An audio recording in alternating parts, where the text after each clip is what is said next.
Welcome to Akulmach Live. I'm Kanchan Verma. And today we are taking you to another beautiful destination. So stick around to this episode till the end to know more about this tourist destination.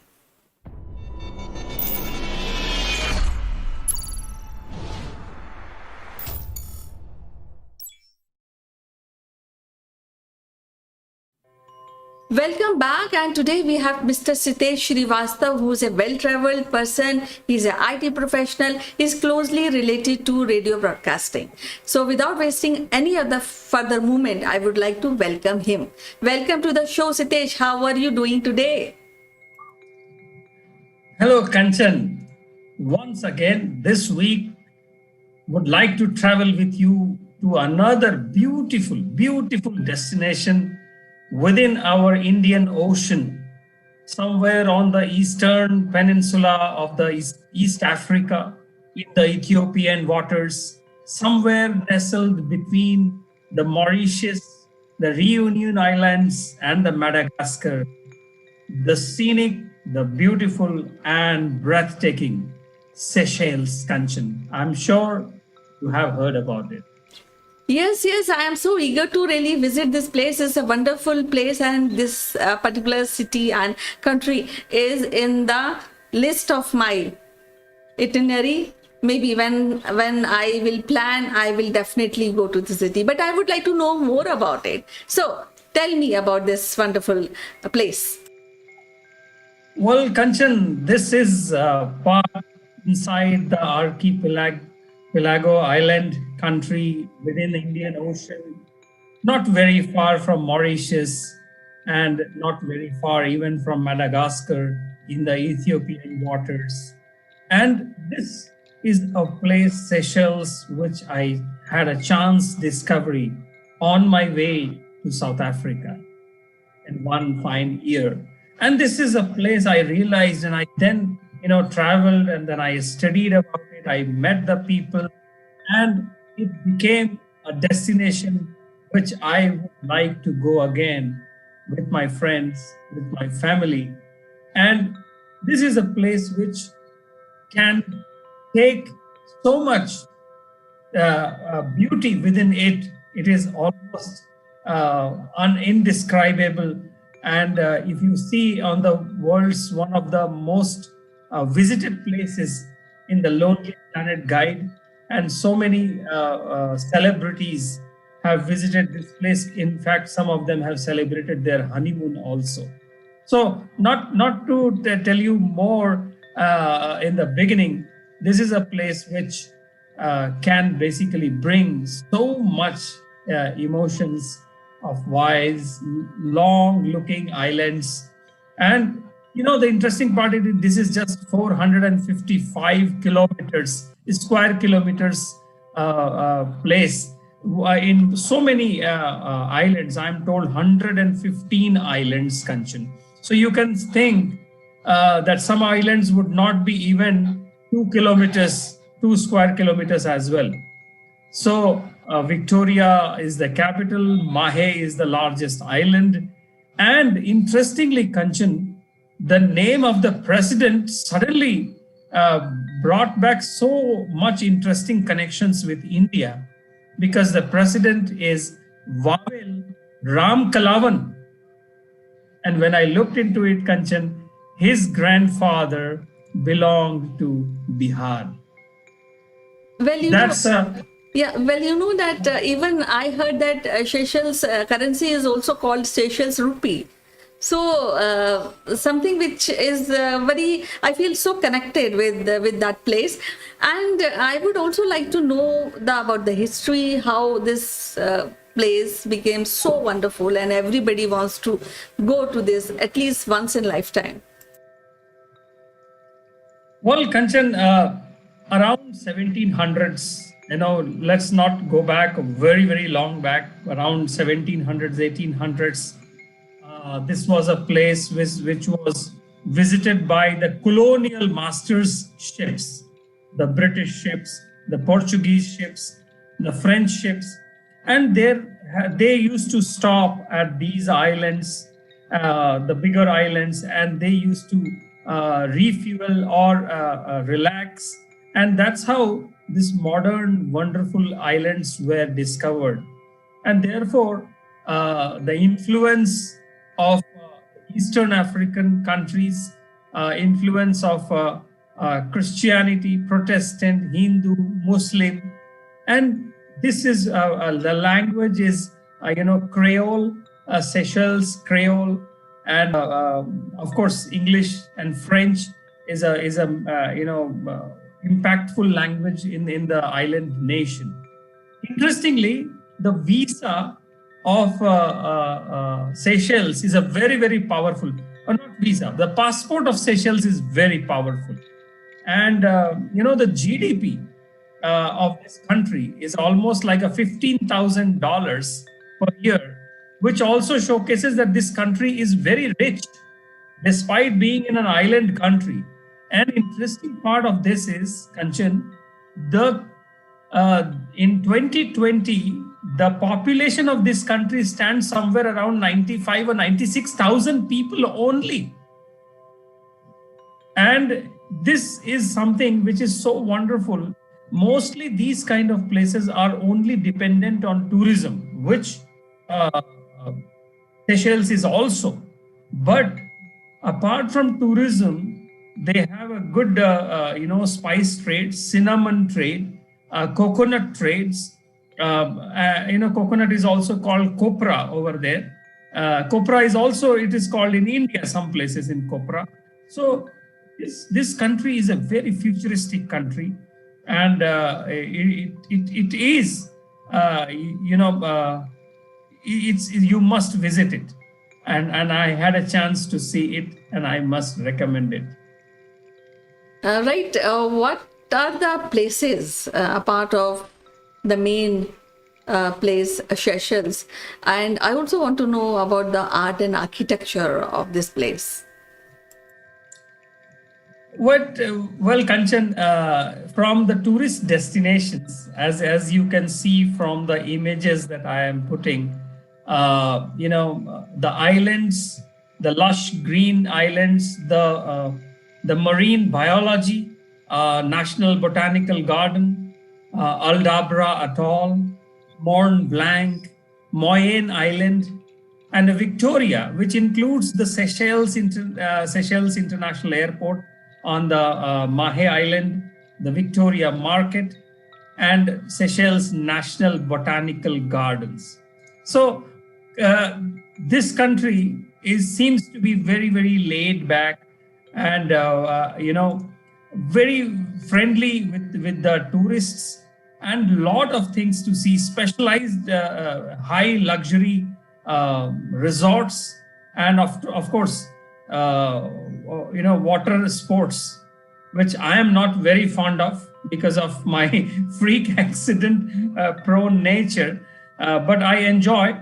And there is a small flights, some of the islands you can take a 1 hour flight, and you can just circle around those big islands, and you can go closer and see and come back. There are ferries, and there are water sports, and some of the very large tortoise that I could see. And Kanchan, that is something which is wonderful in this country. From arts and architecture, you can see it has a colonial architecture, but it also has got a very distinct, East African influences. It also has got some Indian influences, as you can see, a Hindu temple over there. And this country is full of promise, full of luxury. You can see some image of a very luxurious resort, Kanchan.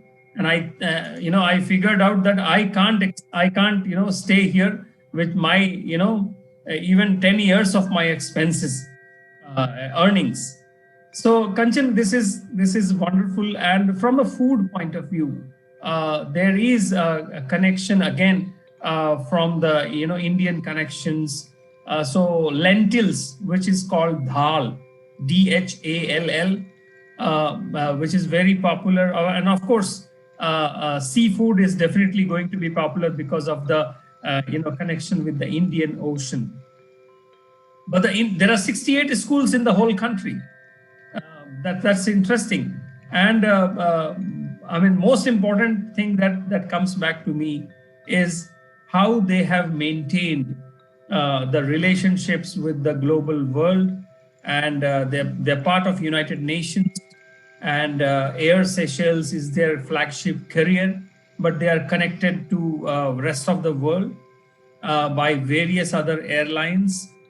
From India, they have a special connection, Kanchan, where I have read that Hindustan Aeronautics has given them certain flights, certain aircraft to do observations around all their islands, and there is a great support from Indian establishment in terms of their security in the Indian Ocean, and they respect about it, and that goes without saying that as you said, Seychelles currency is Seychelles rupees, SCR, and SCR is also really good. It is it's almost equivalent to South African rand today.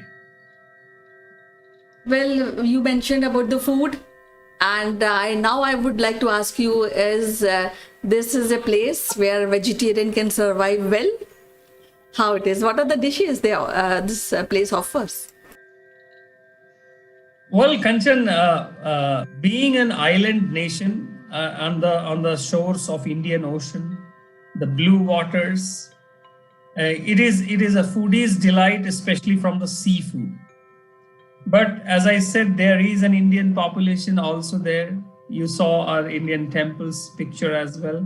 And of course, and I mentioned about dal. I don't know why it is not called dal, but it is called dhal, Dhall. It's a mix of lentils. So, you can have rice and dal together and some sauce. They make a very special sweet called ladog, a very special dessert, and of course there is a lot of mix with the East African cuisine, the French cuisine, and of course British cuisine is also there. So I think you will not have a problem with that. And if you have problems sometimes, Kanchan, you can eat bread and butter, I believe. Yes, definitely.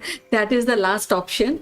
Now, how much time is required to really enjoy this place?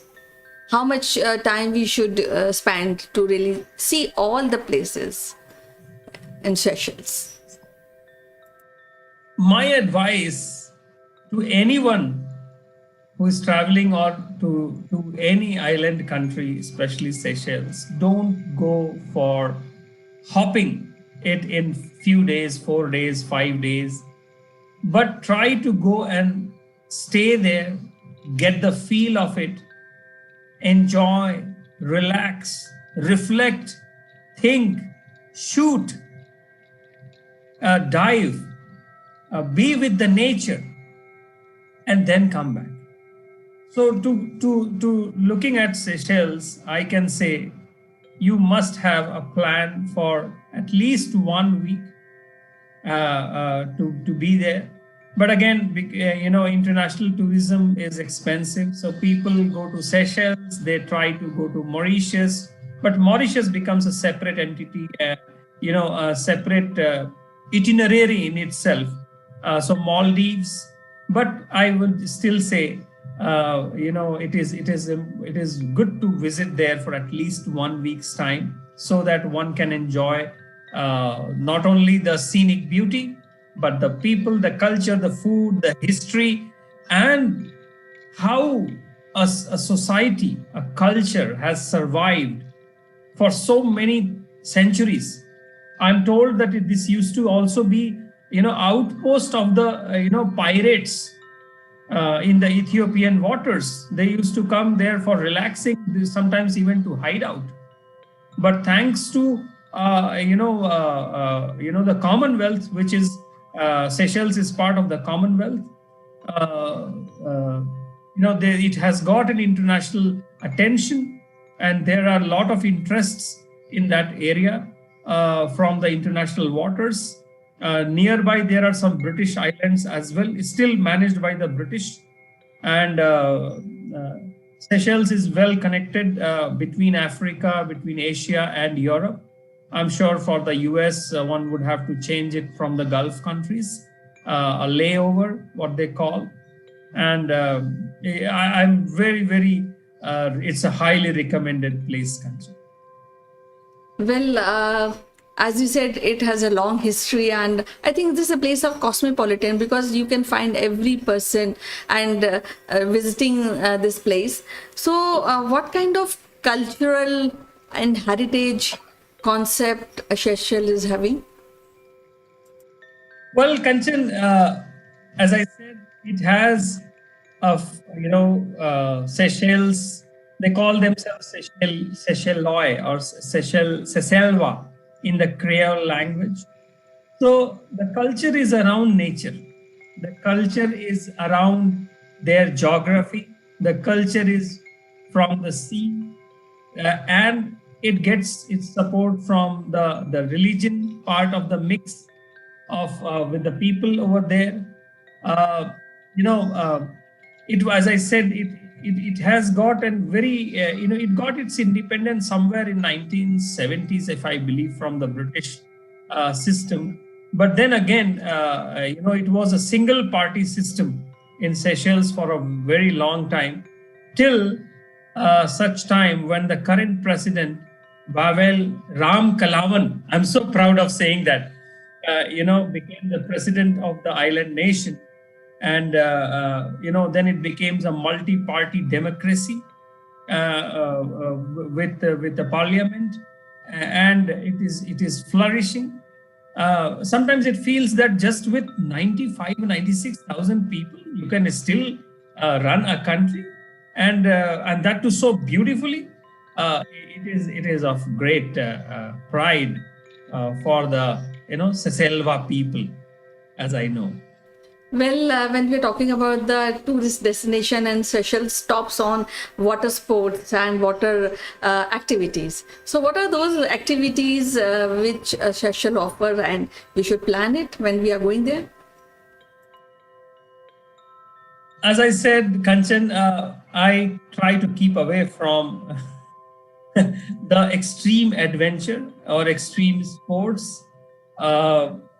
Especially around the water, inside the water. So but I'm very good in seeing the islands from the flight, which I had chance to see. From I wanted snorkeling, but again, I really couldn't gather the courage. So water sports, water skiing, snorkeling, and even seeing it small, kind of a small, very 5-seater plane, seeing the islands, touring them. So, and visiting National Botanical Garden, that is something which was like trip down the lanes, seeing so many flora and fauna in the island nation. And Mahe, the biggest island, and the Victoria market. Victoria is the capital. Yeah, and how Indian tourists feel so nice being in a crowded market and trying to buy some small things and coming back to the hotel and then trying to feel that, oh, I got this in a bargain and a discount. But probably that is not the case. But it is nevertheless a very, very interesting and a beautiful journey. Well, it was so wonderful to really know about this place, since you have visited and you've been a part of that place. Now I would like to summarize this place, maybe in one sentence, how you will say and how will you praise this place and initiate other people to really visit. Seychelles is the world's leading country to protect lands for the threatened species.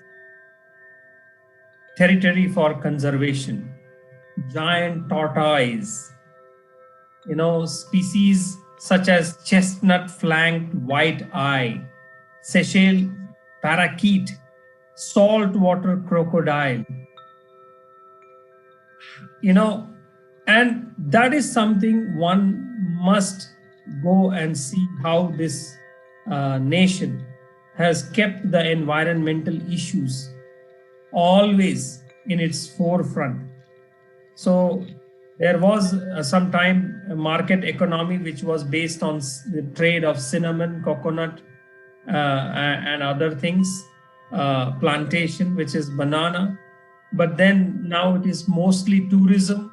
And, I feel that once places are so much dependent on tourism, it makes them, sensible to protect the nature just for the tourists to come and see a part of. But I also had a great, very innate feeling, Kanchan, standing on one of the islands. I could feel that someday, if the sea water rises because of this global warming, what will happen to those islands?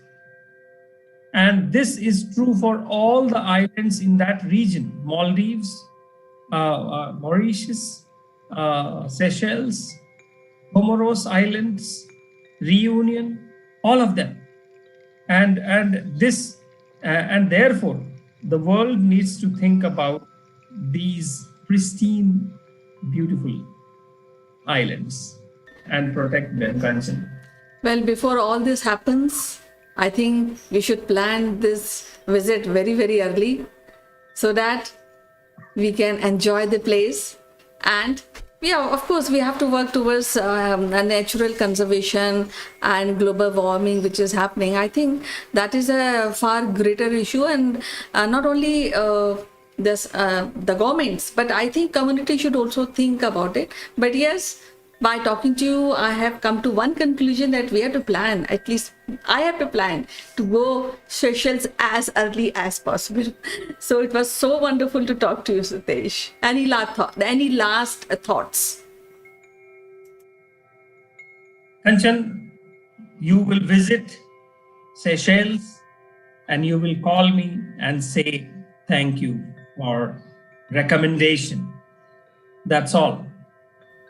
Definitely, I look forward, because for that I have to really visit and travel to Seychelles. So I'm looking forward. And as usual, it is so wonderful to talk to you, and we'll meet again with some other wonderful city of the world. Till then, bye bye and take care. Bye bye, Kanchan.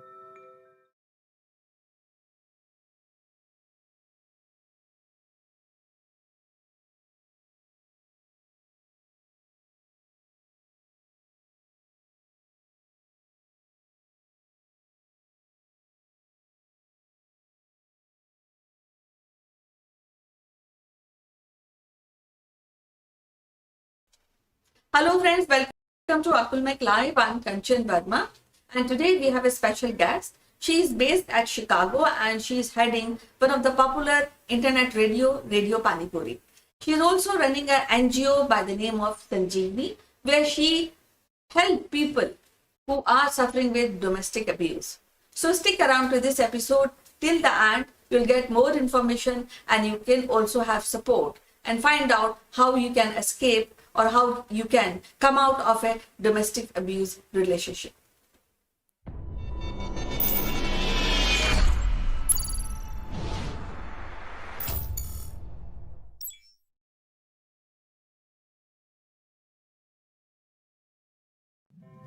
Welcome back, and today we have Pramila Kumar, who is heading Radio Panipuri, an internet radio broadcasting company.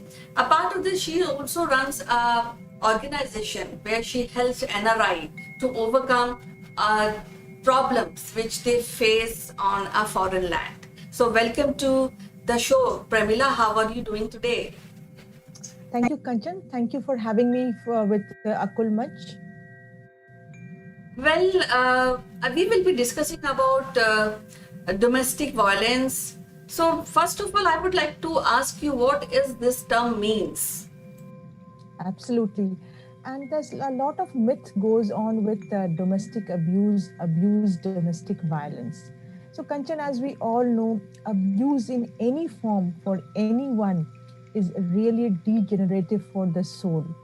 Our self esteem, our pride takes a plunge, and we feel helpless or we totally ignore it. But feeling it or ignoring it doesn't make it go away. And domestic violence also stays on. So, domestic abuse or domestic violence not only is between a couple in the sense girlfriend, boyfriend, husband, or wife, it can be between any members of the house, between father and son, or son and mother, from one parent to the child, child to the parent, between siblings, and also to any members of the household. But when we talk about domestic violence, the picture which comes into our mind is between spouses, husband and wife. So, and especially as you know, Kanchan, in the past a year and a half, due to the COVID situation, things have not gotten well in domestic abuse situations. So, if you want a definition, domestic violence is the willful intimidation, physical assault, sexual assault, or any other abusive behavior which is systematic and which is against one intimate partner to the other. It can include physical violence, sexual violence, psychological violence, and emotional abuse, not to say financial abuse. So, that is the actual definition of domestic violence. Well, when we are talking about domestic abuse and domestic violence, so lately this has come in the picture very vividly. People are talking about this, but is this a new practice, or it was already there in the society and somehow we ignored earlier, and now we are noticing it, acknowledging it? Oh, it was always there, Kanchan. It was always there, but nobody wants to talk about because of the stigma. And what has happened lately because of COVID, because people are staying in the same house. There's no outlet, so it has increased. And sometimes when it becomes unbearable, women or men come out and get the help. And now that's why everywhere we will see a talk or concerns about domestic violence. Well, you have an organization, Sanjeevani, where you help all these people who require help in domestic violence or abuse, or any kind of support you want to give to the people in the community. So, what kind of support is required for a person who is suffering with domestic abuse? The first thing is, as you mentioned, there's a large NRI population, immigrant community in the US and other parts of the world outside of India. And when women, again, I'm going to just cite women in this scenario, but men also get domestically abused. They don't have support system as in India. They are in nuclear families. Information is not available. The laws of the land are not available. They do not know how to get the help or how to approach for help. And the other part, Kanchan, most often people don't even realize that there's domestic abuse going on with them. So these are some of the key things which people come to us, and Sanjeevani organization helps them with all the resources, all the actionable tools, so that they are safe and they can make informed choices. Do they live with the spouse? Do they have to go for a divorce? Do they go back to India? What about the children? How can we stop physical abuse? How can we make them financially strong? In India, we have a strong laws, and there was a practice of dowry, and it's now is being abolished, and we have a very, very strong setup when we have a domestic violence. So, do we also have a rule set in America at your community near Chicago and other states of America? Absolutely, Kanchan. The laws are equally strong in the US and I'm sure with all the other countries. But the key thing is people have to report it first. And most often people are ashamed of reporting, indicating that there's something wrong with the marriage. What are people going to say? So they try to hide it under wraps. But if it is reported, then definitely there are very, very strong laws. Well, when we are talking about the domestic abuse, so as we mentioned, generally we understand it is between husband and wife. So, but as you said, and I'm very, very clear about that, that even the old people and children also suffer with the domestic violence, and sometimes animals also suffer the domestic violence. That's I'm very going to say. correct. So, There is, so what are those things which we can practice in the community to stop this before it really begins? Firstly, one thing to clarify, there's a lot of senior abuse happens. Abuse happens with children also. Pets are being abused. So as a society, if we find a woman, a man, a senior citizen, or a child behaving in a manner which is not conducive of what they are, so always requested that let's ask the questions. What happened to you? What's happening to you? Are you okay? Are you safe? Can you share any information? Let me provide you all the help. Let me provide you the support. Let me take you to another organization, or maybe the consulate office or the embassy where you can get the requested support. Are you financially not strong? So these are some of the questions we always encourage the community ask. So let's not turn a blind eye. Let's be very vigilant, and let's be aware of our surroundings. Well, when there's a case of domestic abuse and somebody who comes to Sanjeevani and wants help, so what are the steps you really do, a part of the discussing and a part of helping them, counseling them? What are other steps you take to really ease the situation? And the first step we tell them is that you're not alone. You're not alone in any situation. There's help available, and the help is unconditional. There's no condition attached to it, and there's no judgment. Just because some things are happening does not mean you are weak. And Sanjeevani provides resources for this person to become financially strong, to gain the confidence, and we give them all the options. What can you do? Can you stay? Can you go back to your country? Can you live separately? Can you have a lawyer? Can you have another a police case to be filed? So these are some of the things which is immediately offered to the person who comes with a complaint of domestic abuse. Well, definitely, it's very, very bad aspect of any society when we talk about domestic abuse and domestic violence. But going forward, what are those key aspects when it doesn't happen? Does it help with the education, or we need to do a behavioral change in the person who has maybe from very early a domestic violence history, I mean to say. So what we can do actually so that all these kind of cases they don't occur, because in the end what happens, there is always a person who is sufferer. So before anything starts, let's abolish or destroy the suffering only. So do you have any idea on that? So, Kanchan, you pointed out, will it make any difference if a person is educated or is having a degree? Unfortunately, education has nothing to do with it. There are people with the highest of degrees, but still being abused or being the abuser.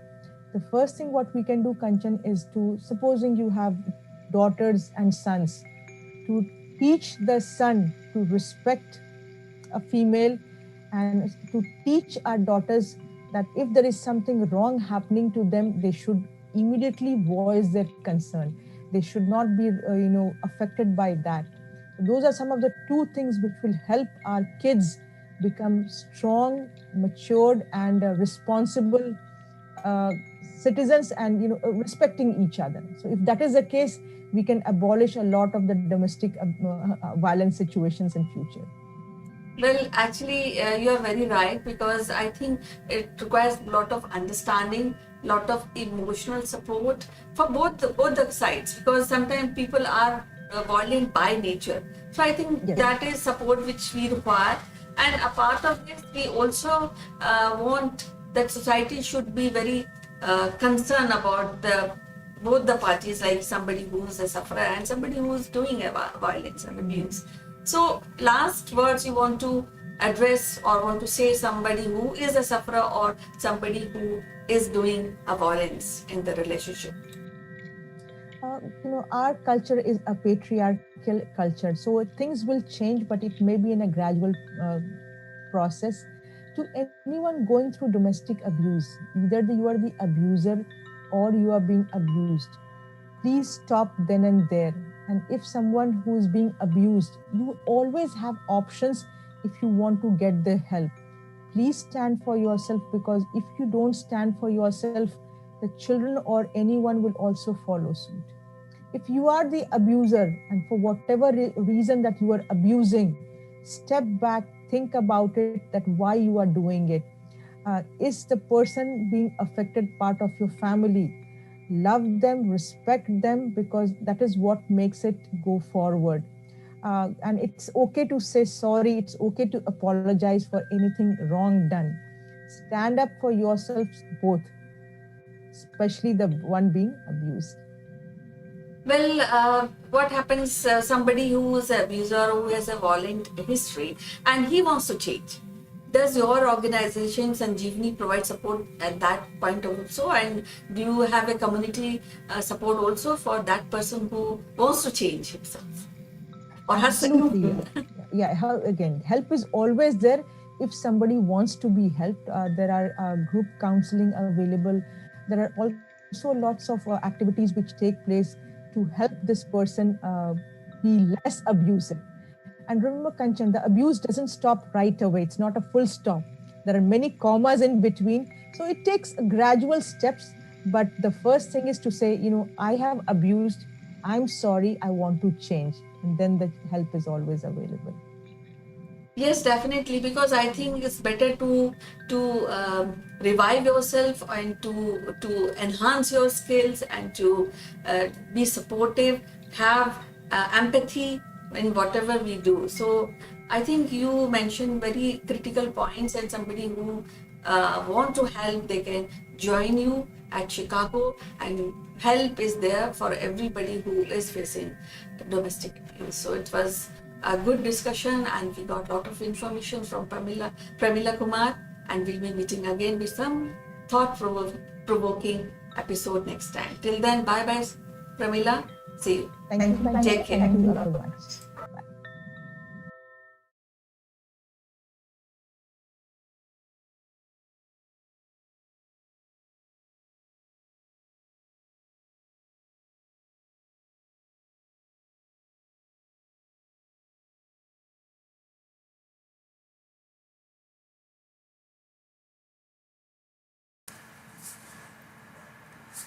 Hello, friends.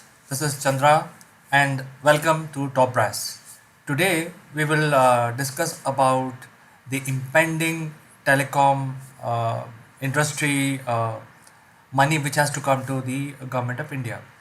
So, before we get into that, let's understand a little bit around the background. So, if you look at India, it's a very large country, and there are few sectors which are booming.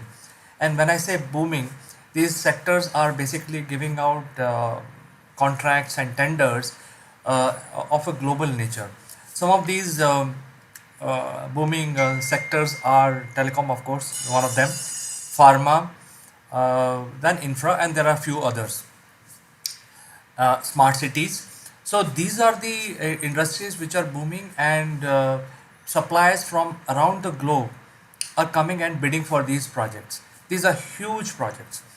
Now, telecom is also one of the booming area, and today everybody carries more than one mobile, or at least one mobile. So the penetration of mobile services is very high in India, and there are 3 to 4 major players in this space. One is, of course, the Airtel.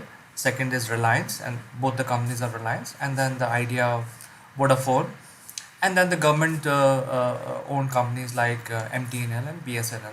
There are a few other smaller players as well. Now, what has happened? Uh, Last week we all heard that Supreme Court giving directions to all the telecom industry players that why don't you pay up what you owe to to the government.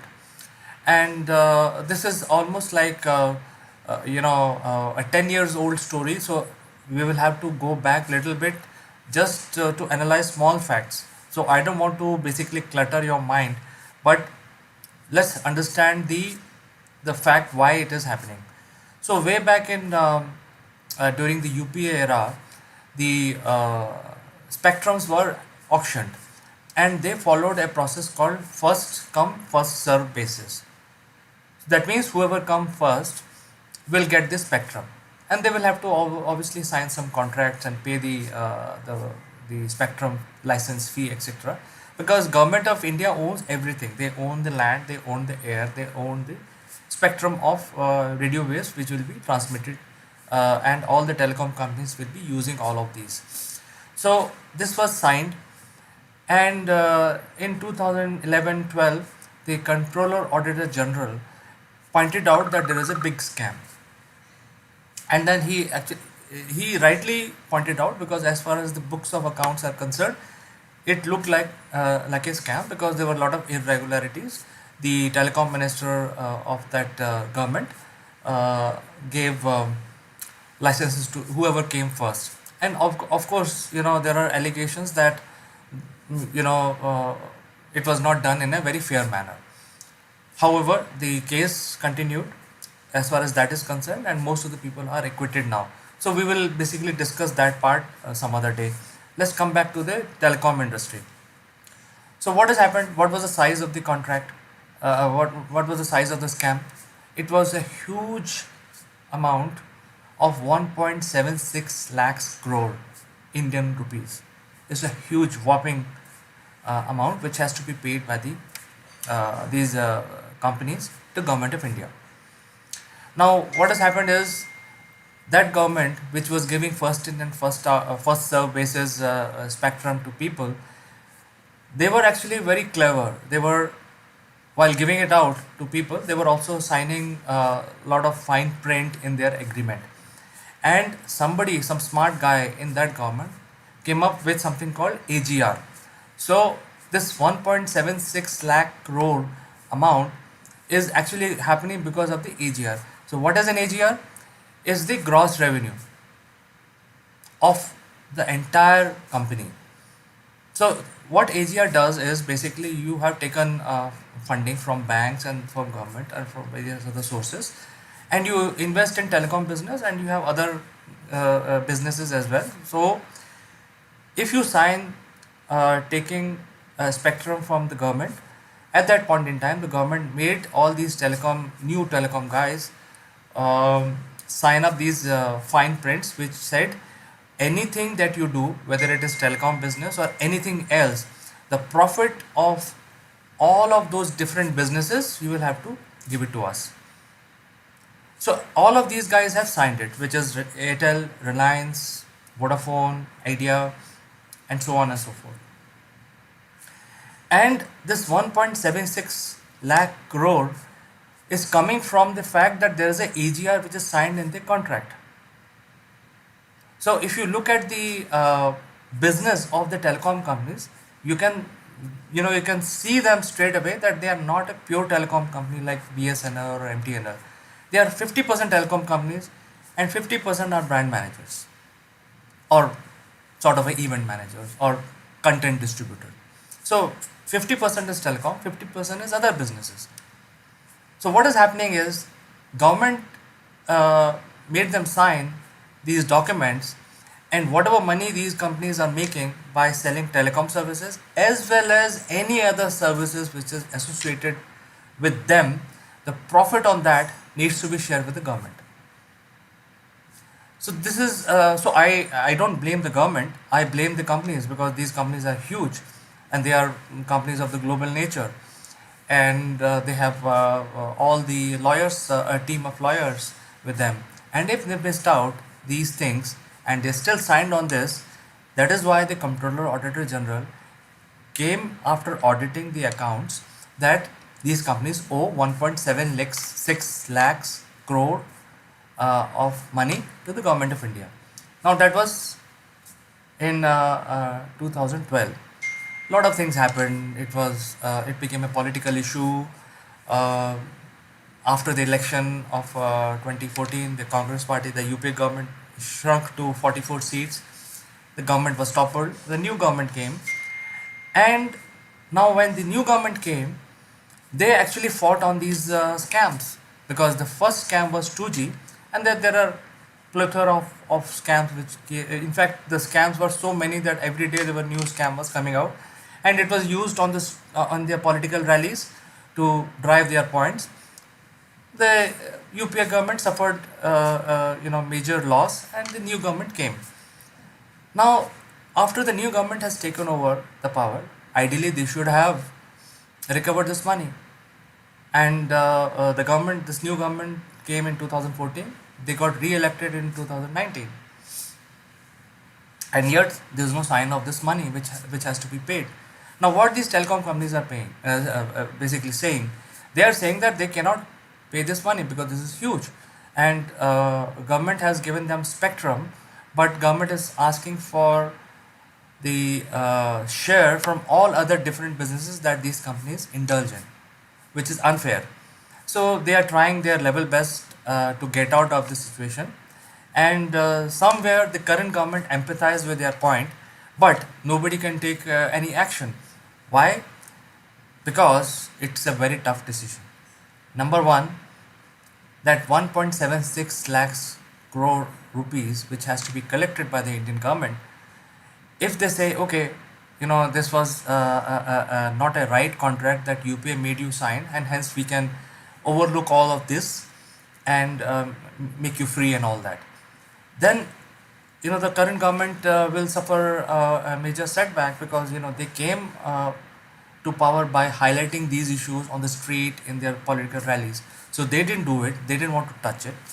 Second issue is that if they enforce this collection, then millions of people will lose their jobs. So they can't have that. I mean, telecom is a booming sector.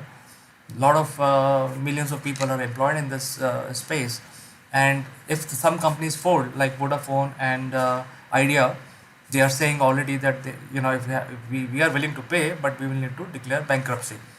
By doing so, they can clear all that and they can fold their business.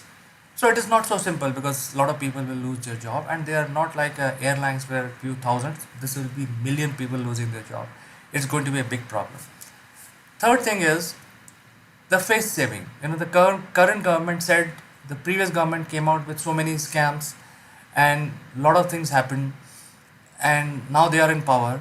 So the point is that how they will say that those Okay, I found this on the web. The current government said the previous government came out. How this government will ensure that their whole issue of raising out these scams does not impact their own vote share or their own image. So I'm just bringing this out to my viewers, but I have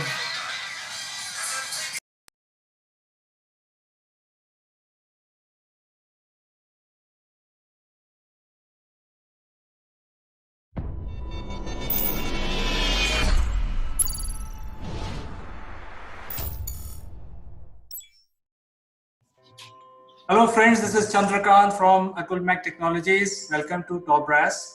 And in the CEO Roundtable, we have very distinguished guests today. And topic of our discussion would be around HR and specifically related to internship. So let me first welcome my first guest from Singapore, Ms. Farida Charania. She is the CEO of Career Zoom. Farida, welcome to Roundtable discussion today. Thank you, CK. And our second panelist today is Kanchan Verma. She is the CEO of Akulmach, and she joins us from India. Welcome to our Top Brass Roundtable, Kanchan. Thank you, CK. Right. So after welcoming both our panelists, we will start our discussion. And I said The discussion is a journey of understanding the HR in the shadow of COVID-19, which has affected most of us. And today's topic is specifically related to the interns. So the question that I would like to ask the panelists is, since everybody is under lockdown and a lot of companies used to offer employment to freshers who are just coming out of management institutes or engineering colleges across the world, those internships seems to have disappeared. So let us understand about this aspect. What is the future of internship with all the companies? Farida, I would like to know your opinion on this particular subject. Sure. Thank you, CK. COVID has changed the world very, very quickly, very drastically, and not aligned to what people would like. But this is the reality today. And the thing is that, of course, it is a situation where everything is changed. People cannot actually kind of go to offices. The capacity has to be at least till certain numbers to where the countries have opened up, etc. But I do see that internships are being offered, and these are basically virtual internships where people work from home. It is challenging because interns usually actually accept internships to get the experience of working in an office with different colleagues and just getting started or getting ready for the corporate world. So yes, it has changed, but that also means that the face of these internships being offered has changed from before, but they are still being offered and there are still work from home opportunities. Kanchan, since you work with the education fraternity and the education fraternity, which are like institutes and universities, they roll out a lot of these freshers. And in your network, how do you see this panning out? Because now the organizations are not coming to colleges for recruitment of these freshers. In good old days, we used to see almost like a queue outside different offices around this time, which has not happened this year because of COVID. So what is your opinion on this future of interns? Yes, very rightly you have put in that now there's no physical interaction from the companies to the students who are passing out. So internship is the essential part of development, because that ensure that the resume should not go in the trash, because at least something is there for student to tell the future employer that this is what this is experience we have. Then again, it is a real time exposure to a student on the company, and it gives a experience. Let it be 3 months or 2 months. Sometimes they are 6 months also. So so it is good. First of all, it gives an exposure to candidate. Then second is that due to COVID, things are not normal. But then everything is online. We are digitizing our lives. So I think it is a good option and good platform for young talent to be exposed. Right, when we have one young intern on your state, Kanchan, who's eager to join the job, so he is actually complaining. I can hear some complaints. Yes, yes, you are very true. So we are making, he's quite excited to join this meeting. So we are making, we are ensuring that he is calm down. Okay, fine. So Farida, now the situation is slightly different. What do you see from your point of view in Singapore or in your marketplace, where you see people applying for freshers role? How do you see this panning out? Okay, so let me give a slightly longish answer to this. So I will set some context.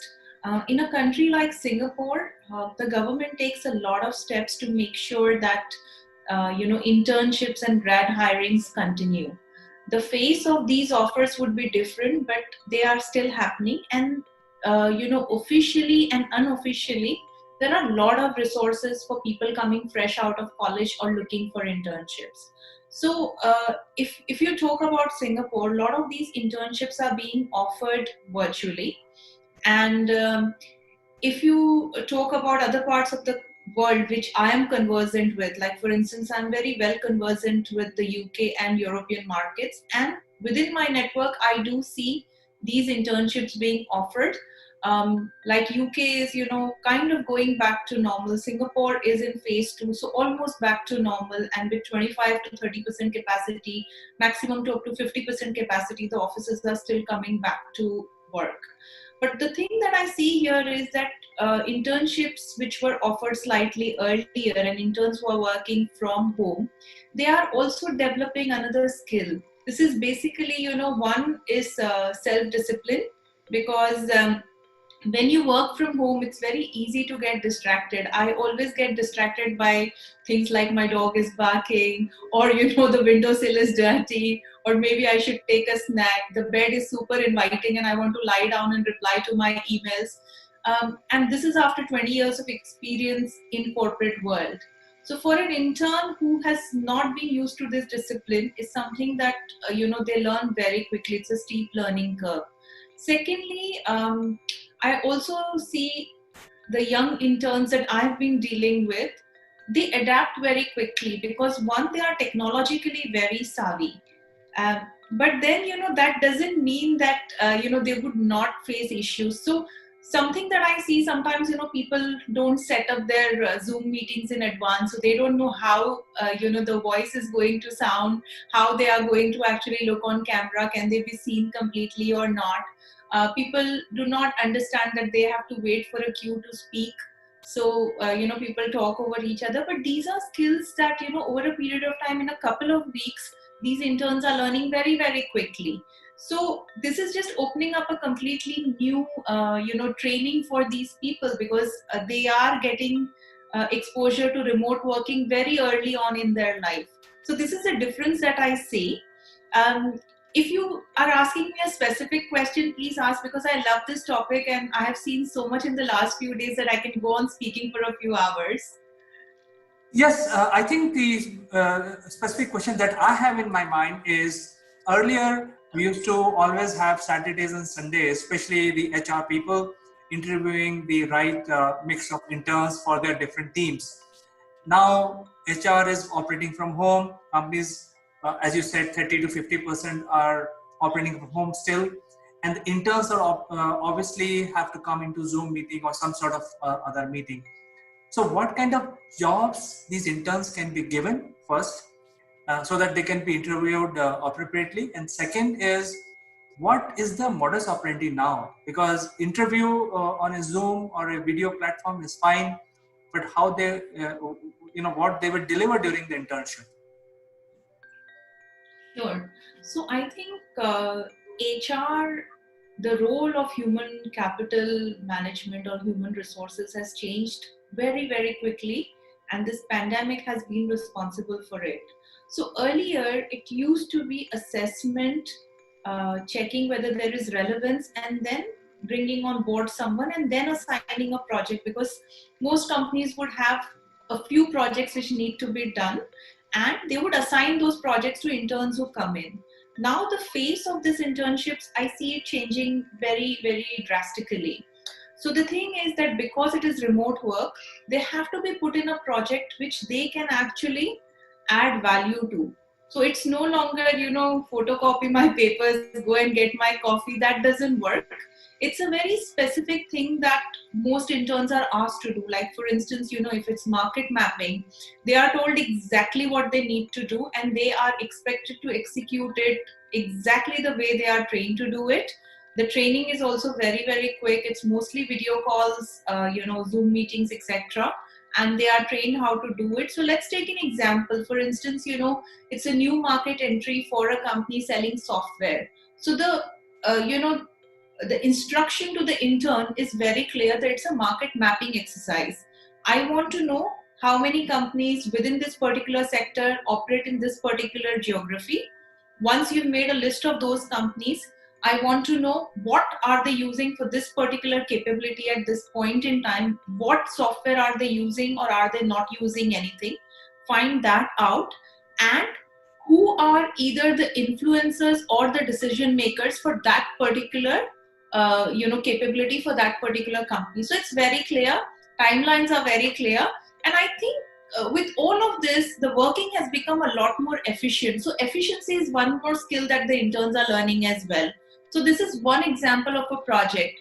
Another project, so there are several projects, for instance, say in data science, where, a certain programming needs to be done just for a certain part of the software.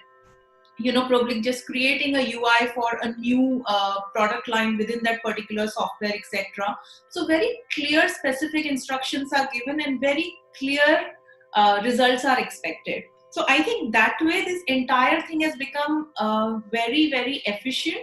What probably the people who are doing internships, the young people who are doing internships are missing out is on interaction with other professionals. So that is what I see, but then there are other skills they are developing. So yeah, so that's what I see from my side. Farida, you have raised a very pertinent point, and now we will shift our focus to to Kanchan, who works with a lot of universities across India. So clearly, from Farida's narration, we know that there are new skills required in order to fit into the new environment.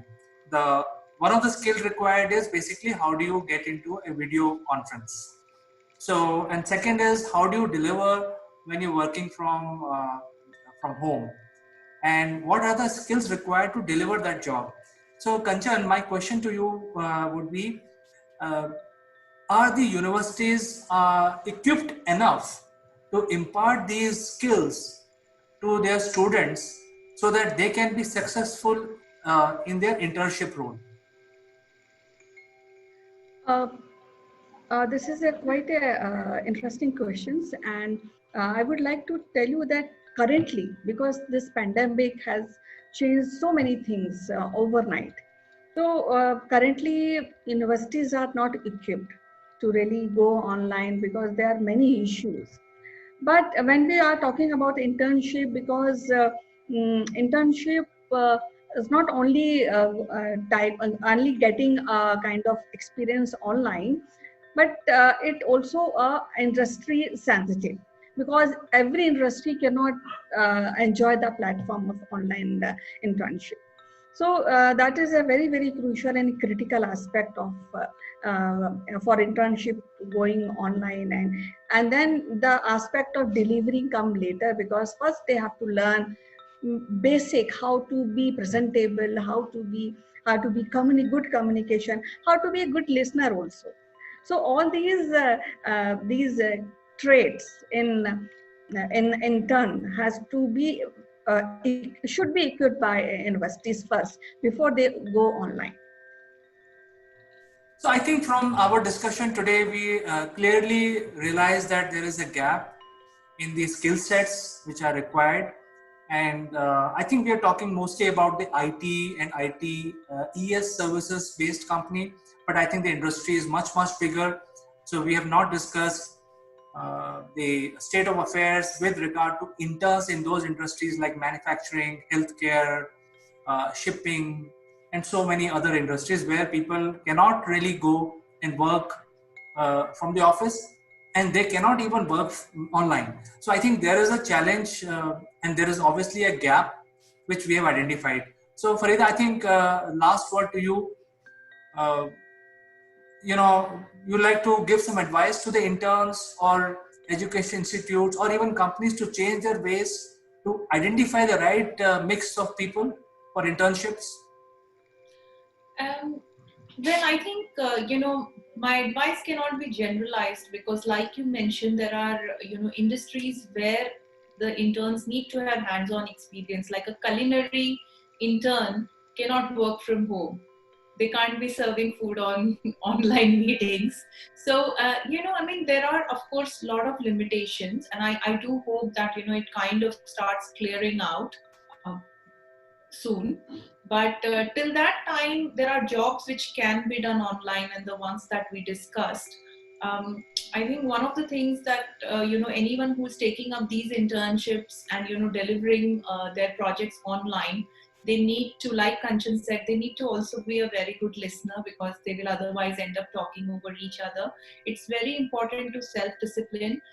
Though, this young generation is very, very well conversant with technology, but there are a zillion things that could go wrong in an online meeting. So please always check, do a sound check, do a video check.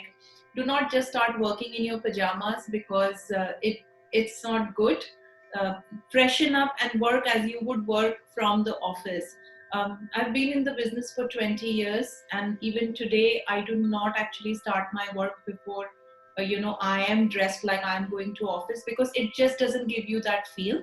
So don't take it easy because you are at home. You are still working, and treat it as a job that you're going to office and people are watching you, because trust me, that will make a lot of difference in the way you deliver your projects.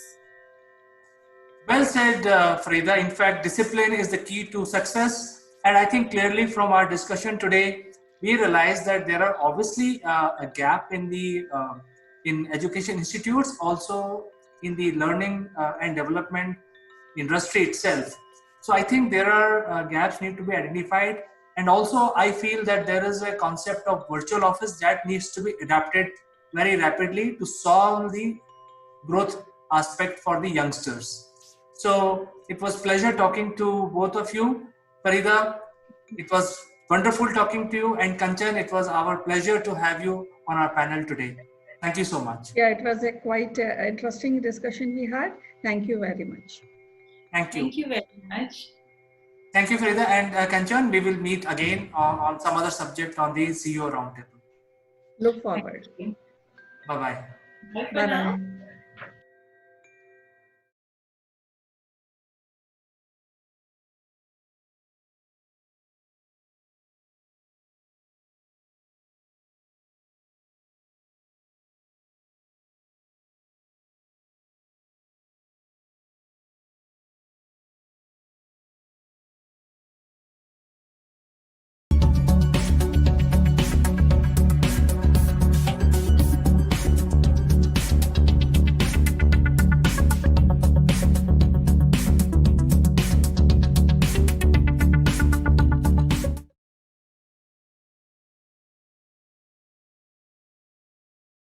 Hello friends, welcome to Akulmach Live, and I'm going to bring very interesting facts about the movie industry. And if you remember that a few months back, Mr. Tom Cruise had announced that he's going to tie up with Elon Musk, space agency, to shoot for the first time in space the Hollywood movie, which will be shot completely in outer space. All the sequences and all the action scenes will be shot in space in zero gravity environment.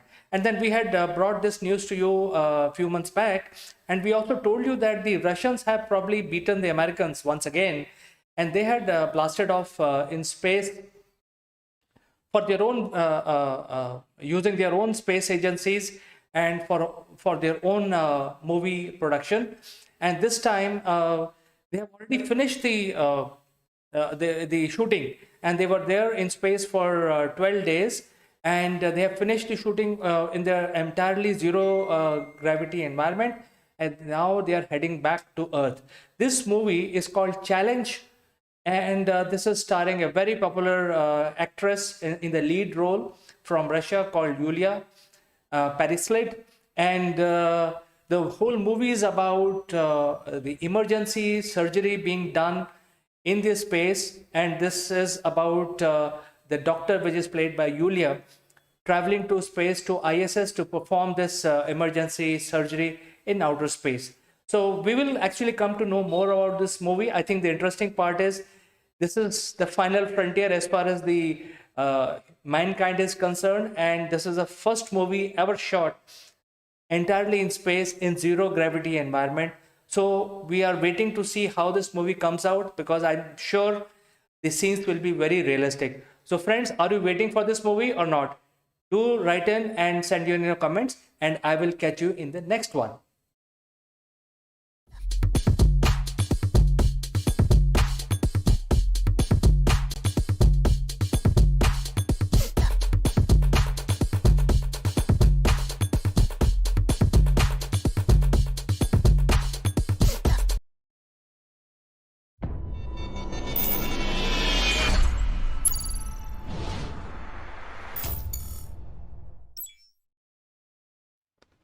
Hello, friends. Welcome to Akulmach Live. My name is Chandrakant. Today, we will meet a very accomplished Indian. She joins us from UK. She is also a beauty pageant and also a well established doctor. But before we start our discussion, a word on our giveaway. Akulmach works with many SMEs and startups world over, helping them in not only building their sales and marketing teams, but also help them in improving their success rate. As you can see, we have summarized our years of knowledge into these easy to follow steps, which can be used by any smart leader to promote their group or a company. In order to encourage people to take the right step at the right time, we have used this proprietary graph in our corporate memorabilia so that the knowledge can be accessed by whoever, whenever, wherever it is needed. You can become eligible to get one of these beautiful gifts delivered to your doorstep for free. All you need to do is to subscribe our channel and smash that like button. Also, please watch this entire video and provide your valuable comments, suggestions, or you could also share your experiences. Person with the best comment and interaction would be chosen to become a free recipient of one of these displayed items here. In addition, we would invite you to Akulmach Live to participate in our show as a distinguished panelist. What are you waiting for, friends? Go for it. Now, let's get back to our discussion. Friends, let me introduce you to today's guest. Her name is Neha Sharma. She joins us from London. She is a doctor by profession, and today we will learn about her journey as a doctor from India to UK. Welcome to the show, Neha. Pleasure is absolutely mine, CK. Thank you. Well, it has been a pleasure of us also to be able to speak to you. And shall I say, Dr. Neha, tell us about you. You know how your journey has been so far, and you're working for the UK government.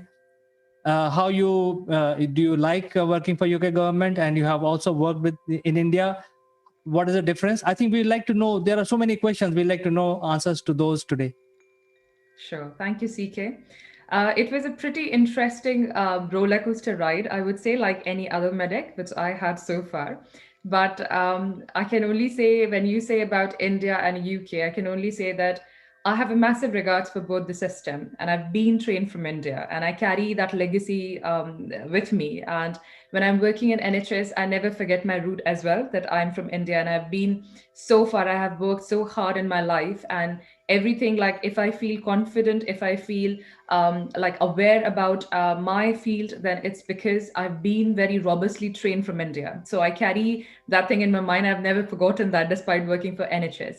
Yes, working in NHS itself is a pride for me that I got this opportunity, and I came to UK in December 2016, and now I'm finishing 4.5 years now.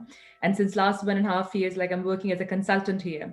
So I have really worked hard, but at the same time, NHS is one of the renowned health system in the world, and it is very well organized. And the things which is something which impressed me is a balance of work and personal life.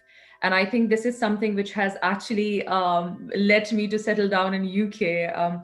Although this was never been a plan, but I don't know what happens in future if I get back to India.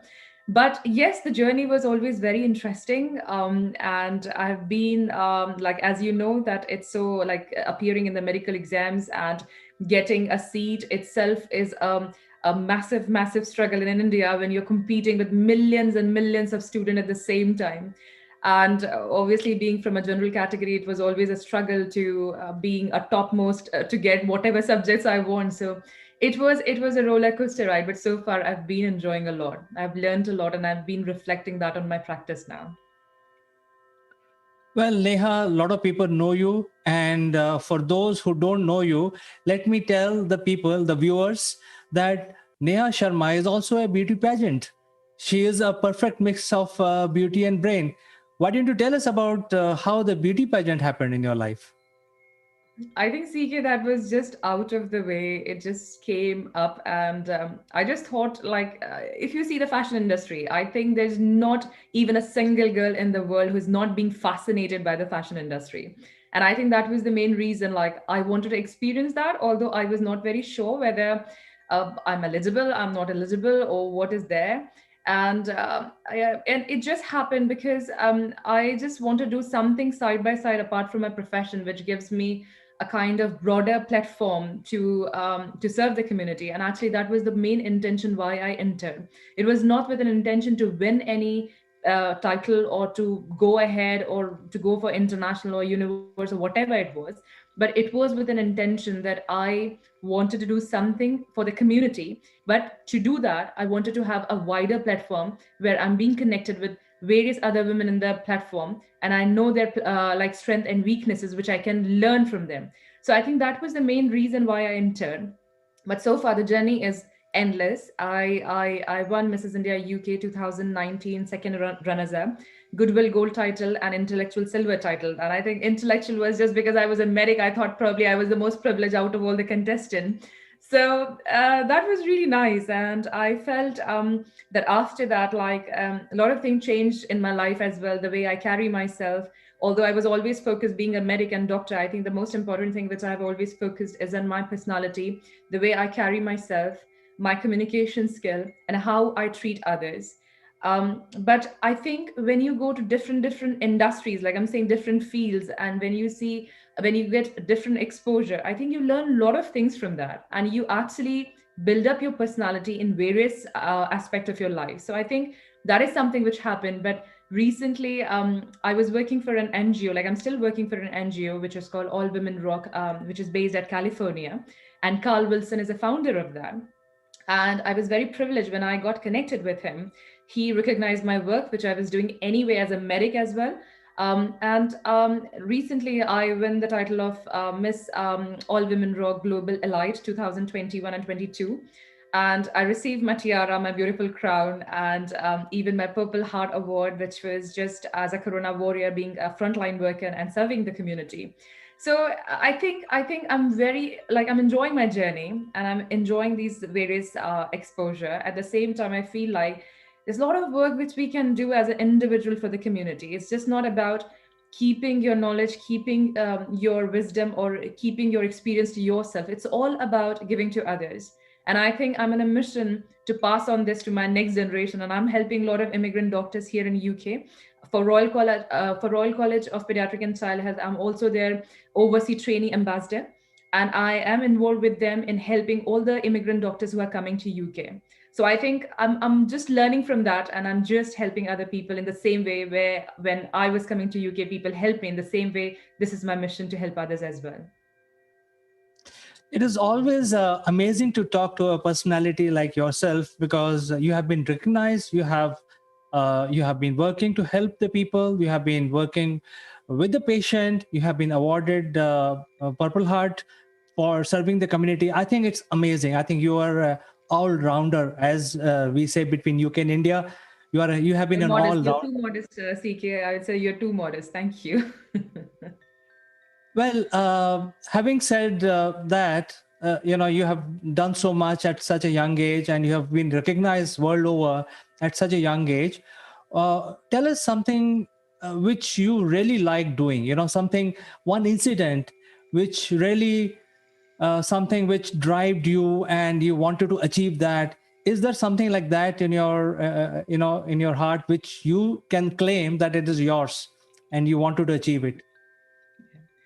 CK, I feel that as a human being, I think we all are greedy in one way or other way, and our expectations and our greediness in life never ends. And I would narrate one incident when I was doing my pediatric intensive care fellowship from India in Pune. There was an incident where I was the doctor on call, and there was a girl like 13-year-old who got admitted with seizures, with fits. And I was the person, and I was new. That was my first day in the hospital itself, and everything was new to me. And I have never managed a case like that by myself. And despite doing everything, that girl died. And although it was a difficult case, she already came in a very refractory seizure where her seizures were not responding to any medication, but she died. And that was something which impacted me very, very badly, CK. There was a time when I was like, as a human being, I was feeling, and I was feeling guilty for a very, very long period of time, and I couldn't recover from that feeling that I couldn't help that family, because I feel like losing a newborn sometime, like I'm not saying that every loss is very, very traumatizing experience for the parents, for the individuals, but losing a 13-year-old child is a big thing for a family, because there is a bonding, there is a memory, there's a lot of experience, there's a lot of sharing throughout those 13 years of life, which parents and the kid or the other siblings, they have shared among themselves. And when that happened, it just changed my life, and I was more embracing my life. I started being more thankful for everything God has given me. Yes, there were a lot of things happened in my personal life as well, and a lot of things were going around. My dad got cancer, and there were a lot of things, like I don't want to say on the social media, but yes, I was in love with somebody, and then it didn't work well, and everything was going all over the place, and I had no control over the life.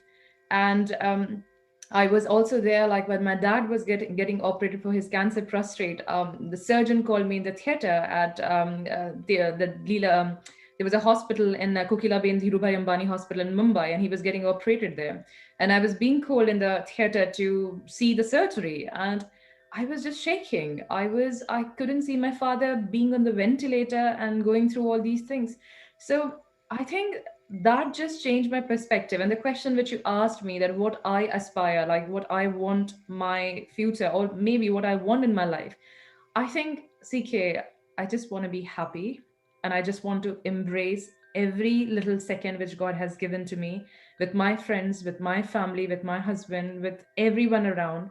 And I just want to embrace this current moment when I'm sitting and talking to you and sharing my pride with you, that yes, I've been through a lot, but I'm standing here in front of you with a vision that yes, like, my life is good, and my life will be much better in foreseeable future, and this is what I want in my life.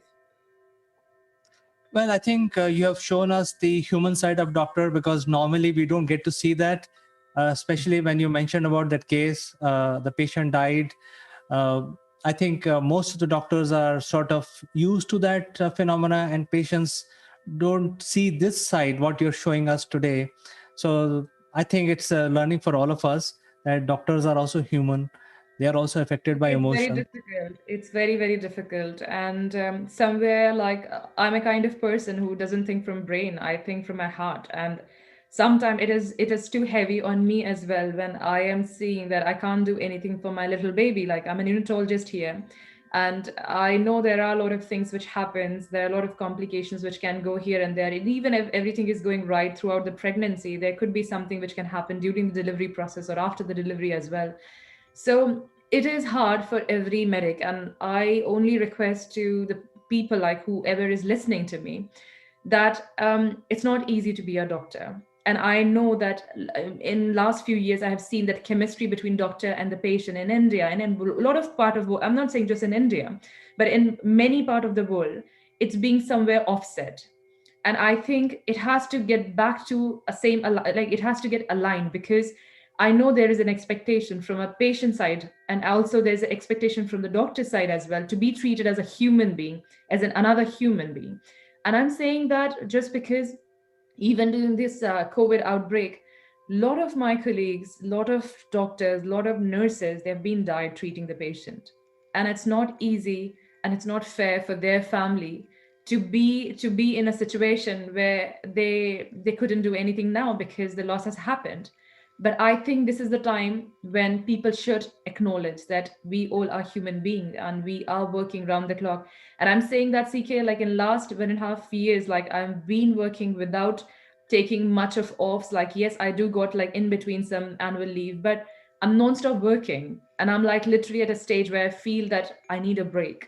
I really need a break. But I know at the same time that my colleague in the hospital, they need me as well. And it's a very difficult situation. And I got COVID as well in last year in March, where my family was like quite concerned. My husband was concerned. I was off sick for 3 weeks, and it was very difficult situation for me. I was just having a constant headache. I was sleeping for 16, 17 hours. I was having a chest pain. But at the end of the day, when you are being acknowledged, and somebody just say thank you to you for saving the life of their child, or just a simple that Dr. Sharma, you have done everything for my child. I think that is the reward which just makes me feel about that, yes, probably I've done justice to my presence in their life. And whenever I see the patient in the clinic as well, like in the children's outpatient department, and when I'm discharging them from my side, I always say to them that thank you so much for giving me this opportunity to look after your child. And I feel being privileged to be a part of this journey. And the kind of gratitude which I see at that point of time, as soon as I say thank you to them for letting me to treat their child, and the kind of satisfaction which is there on their face, it's completely like I can't express this in my words. Like it's completely undefinable, and it just gives me a lot of pride. So I think it has to be acknowledged, but at the same time, we all are human beings and we have to get it better. Certainly, Dr. Neha. In fact, doctors are also humans first. I think they are humans first, and we have to understand that as patient and also as as a human being ourselves. So, moving on to the next question, and that is about the journey from India to UK. And you could be inspiration to millions of doctors who are aspiring to build a career in India or in UK or elsewhere. What is your 2 cents advice to your fellow industry colleagues? I think the two advice which I'll say is having a vision for yourself and knowing yourself, like where do you want to see down the line in 5 years or 10 years of time. That is one thing. And secondly, being resilient and being in a good books of your mentors. That's very important, because when you're coming to UK, first of all, you need to know what do you want to do. Like people wanted to go to abroad, like basically, but why you are going there, like what you want. I've seen a lot of immigrant doctors coming with something, doing something else and landing nowhere. And I think that's something which is heartbreaking for them, because at the end they get disappointed. And again, CK, like grass is always green from the other side. When I was in India, England was like, oh, everything is fantastic, everything is green, and everything is gonna be great in my life and this and that. But when I came to UK, I was by myself, and it was such a lonely life, and it was such a depressive life I had, like literally. And I'm using depressive because I'm a very strong person. I don't impact my mental well-being to get affected by how I'm feeling. Sometimes I'm very harsh on myself. Sometimes I feel like I have to be kind to myself. But I think it's not easy. It's not easy by yourself, having no family around. And specifically when you are working as a full-timer doctor, and you're getting sick as well, there's no one around you to look after you. You have to manage your food. You still have to go to the grocery shop. You have to get your things done. You still have to work. You still have to manage yourself. You still have to get your medicines done. So, but the thing is, because when you have a vision and when you are determined, you will never quit from your path. And this is the drive which I had, that when I was thinking, I can't stand this lonely life. I can't bear it. I think just because when I was determined, I think that gave me a different direction, and it kept on pushing me to the extent where I've reached today. And I'm very glad that I didn't quit. So I think, CK, having a vision was very important. And secondly, as I said, that being resilient and being in a good book of the mentors, because UK needs references. They need, like, none of the job will take you, none of the hospital will take you until you have got a good reference from your previous employees.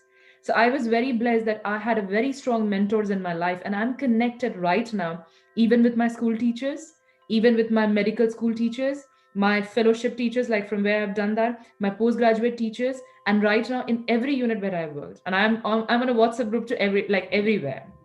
So even I ensure that every Christmas, New Year, Diwali, or whatever it is, I'm connected with my old mentors, because what I am today is just because of the direction and the wisdom given by my mentors. And I would like to quote a few of my mentors. One was Dr. Piri Pote sir. So he was my postgraduate teacher.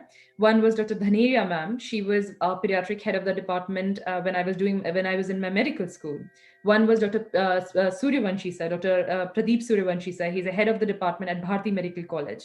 And after that, Dr. Soni, who was the prime person who brought me to UK. And thereafter, my mentor list is too many, but here in UK, I'm very privileged. I have got a very strong mentorship like Dr. Umesh Prabhu, Dr. Ramesh Mehta, who are head of British Association of Physicians of Indian origin. Also, they are the head of the GMCs, and like they are in a legal team as well in the GMC and a lot of indemnity team as well. So I think I'm very, very privileged that I have a very strong mentorships, and because of them, I have always got a direction in my life. And whenever I felt like I feel that I'm lost in my world, I just give them a call and they just give me direction. So you need to have a good mentors and you need to have a vision for yourself. And that is the two key things which I'll say that every immigrant doctor need to have that. Fantastic to hear about that because, while I was listening to you, I was trying to relate it to other industries. I think networking is a more apt word. We need to network with our teachers, with our peers, with our friends, and also with mentors. So I think that's a very powerful message you have given. And we expect you to be back on the show, Neha, and we will talk about a lot of knowledge that you have, a lot of wisdom that you have accumulated at such a young age. We hope we will catch you again very soon in the next episode of Dr. Speak. I'd like to say goodbye for today. Thank you so much. Thank you. Absolutely my pleasure to be here. Thank you.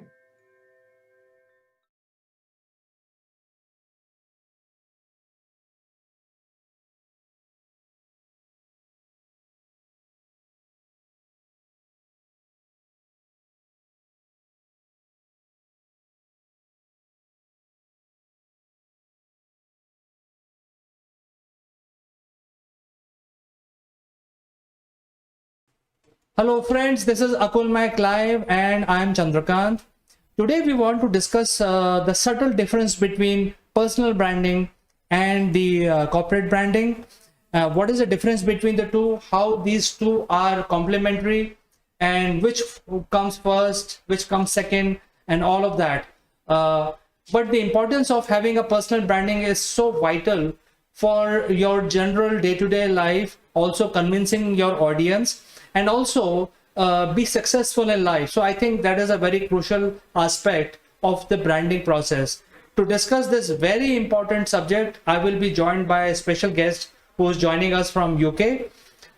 Before we start our discussion, I would like to tell you that there is a QR code on display on the screen. This QR code will be displayed throughout the length of the video. And this is a very user-friendly method of getting connected with us. All you have to do is take your mobile phone camera, point towards this QR code, and you will be instantly connected with us. So friends, don't go anywhere. I'll be taking a short break and will be joining back along with my guest.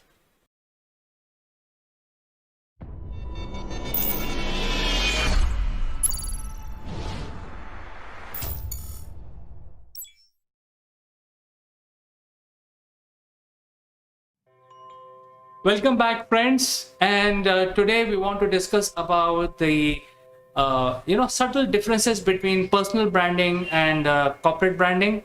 And to have this discussion, I have been joined by my good friend from UK, Mr. Mike Bradley, who's also the group CSO of Scale Up Arena. Mike, welcome to the show. Good to see you, Chandra, and trust you're well since we last spoke, and look forward to our discussion today. Absolutely, we are all fine, and now situation looks better in India, and until the third wave hits us. So till the time we are enjoying ourselves, I think we have free time for next couple of months. But I think today's subject is very, very important and is most relevant in today's time. That is, how do you build your personal branding, and what is the basic difference between corporate branding and personal branding? So Mike, what is your opinion on this? Well, you see, it's interesting. I think there's a balance to be struck between the two, and I think I'm a big believer in personification. So I believe that not only do we each have our own personal brand, and we are also part of an environment that we share our values and hopefully we share the vision, etc. But also within a corporate space, I believe we're also part of the corporate brand, and therefore we have to balance our personal with our corporate branding, and there's an impact and an overlap between the two. So when your personal branding, I would suggest, is made up of the values and the objectives and the vision that you have for yourself. And just about every corporate I've ever known also has their own mission statement, vision statement, their raison d'etre, their approach to doing business. And I think the same happens to each of us individually. Now, ideally, the two overlap. Inevitably, there are going to be differences, but you're going to fit in better in an environment where your personal brand and the corporate brand is aligned, pretty much in sync. Okay, because for example, if you're a person who believes in integrity and then you go to work for a loan shark company, you're probably going to have a bit of a problem. So that's what I mean, that there's a relationship between the two. But I think there's a lot of you see a lot of emphasis these days on personal branding. I'm not sure that you can be taught personal branding. I think that those are things that are inherently part of you, what makes you the person you are. What do you think? Do you agree? Mike, I think in my opinion, what really happens is that your personal branding is something which will take you ahead in life, will get you employment, will get you, conversion of your pursuits. All that depends on your personal branding, and it gets. You need to really think about it as an individual. People need to really think about how they are building their brand. Sometimes a person walks into the room and every head turned towards that person. That person could be a man or a woman, but they bring so much personality with them, and that is how the branding is built. They look very smart, they walk very smartly. So I think it's not only the content but also the brand which has to be thought about while building a the image, the style, the level of professionalism, the whole package. I think that's right. I think it's interesting though, because I think there's also within a one-to-one situation, I think it's very much personal. There's a personal versus the commercial branding balance. And I think in a one-to-one, it's all about 80% personal, because you've got time to build up the relationship. We understand each other. We talk about subjects in a relatively safe, trusted environment, because we're doing it one-to-one. If you're doing it in a one-to-many, it's, for example, if you were presenting to a board, it would be a huge mistake, in my opinion, to spend 80% of your time talking about you and only 20% of your time talking about your commercial proposition. So I think I think the mix of personal to commercial needs to change depending on who your audience is and how many people are in the audience. If you've got to convince 500 people about something, yes, you've got to be yourself. Yes, you've got to demonstrate a bit of personal, but more than anything else, they're going to want to know that you know what you're talking about. They're going to want to know that you can put your message across plainly, that you can build empathy, and that maybe is done through personal, a bit of humor or a story or a personal inflection that demonstrates that you're a human being and not just some robot. Because that's very important. And I think there's also, not only is there a difference between the two within a one-to-one and one-to-many situation, and whether it's a personal or context or a business context or a charity context, all of which has a different expectation in that balance. But I think there's also very much a difference between the different size of organization. So in the scale-up environment and growth company environments, SMEs, SMBs, if you're American, in that environment, it's very much the advantage of the small business, because they've got a better way of actually projecting their personal and their commercial brand through the team than a multinational. So without mentioning the multinational name for obvious reasons, if you're a multinational telecom brand, you would say, we're very interested in customer service. And they'll send out their surveys and they'll ask you to score after you've been on the phone. How much would you give us out of 5? And would you recommend us to a friend, and blah, blah, blah. But actually, reality is, are they really interested in you as a customer? As a multinational, so at the top, they say they're interested, but actually, do you get full satisfaction as a customer through their service level? And I would suggest that in multinationals, it's very, very rare that we humble customers walk out of the call or the meeting or the face-to-face or whatever it is thinking, wow, that was such a great experience. It's like, did they manage to do my fix? Well, maybe, but I got the impression they were giving me a textual reply. I could have said, they just give the standard response. They don't really understand my situation. They don't really care about my situation.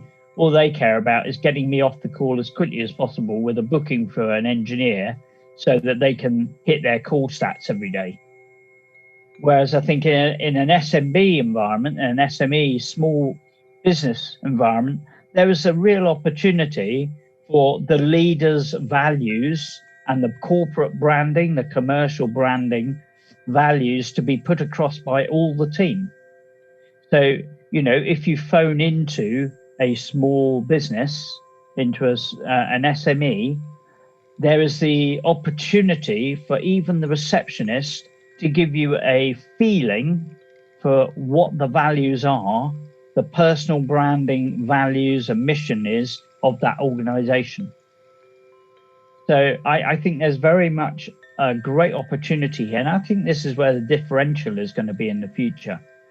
There's going to be a chasm between the multinational, we just want to take your order and we don't really care about you, and the SME who is thinking, actually, I need to retain and grow my customers. I need to move into India and I want to build relationships with a different culture and explain to them how and why they should be utilizing this new innovation and how that can benefit that society, that organization. And I think there's a very massive difference between the SMB sector and the multinational sector. Well, Mike, I think it's a great start for our discussion, and I also have some opinion on this. And my opinion is like this: when multinationals are dealing with, doing business, the chances are that they would be dealing with another multinational. I mean, if it is like you mentioned, telecom, then the biggest business they have is interoperability. So that means the other side of the pond will be another multinational. And if there are 3 telecom operators trying to get interoperability into, say, United States from India, let's say, for example, then not all of them will get that contract from the telecom based in United States, because if there are 3 guys, only one will get. And I think in that situation, when there are 3 salespeople, 3 leaders trying to go and sell their own brand into a 4th brand and say that, hey, I'm the best, you should tie up with me, I think in that situation, the personal branding plays a bigger role than the branding of the telecom operator or the corporate branding. What is your opinion of this situation that I just explained? I think it's important that the individuals doing the discussion project the right level of interest and level of support, because ultimately, even in multinationals, it's going to come down to people. But I do believe that, and that's probably why account managers change sometimes, because, and other than, oh, well, we got to rejig the sales team, so we're going to give you these accounts and forget that all the other ones you used to look after.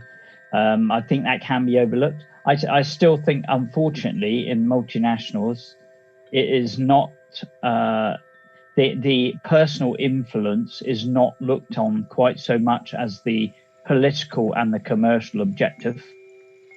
I think it's under optimized in that environment. As you know, I'm a partnering person, so I've worked with SMEs in partnering and I've worked with multinationals in partnering.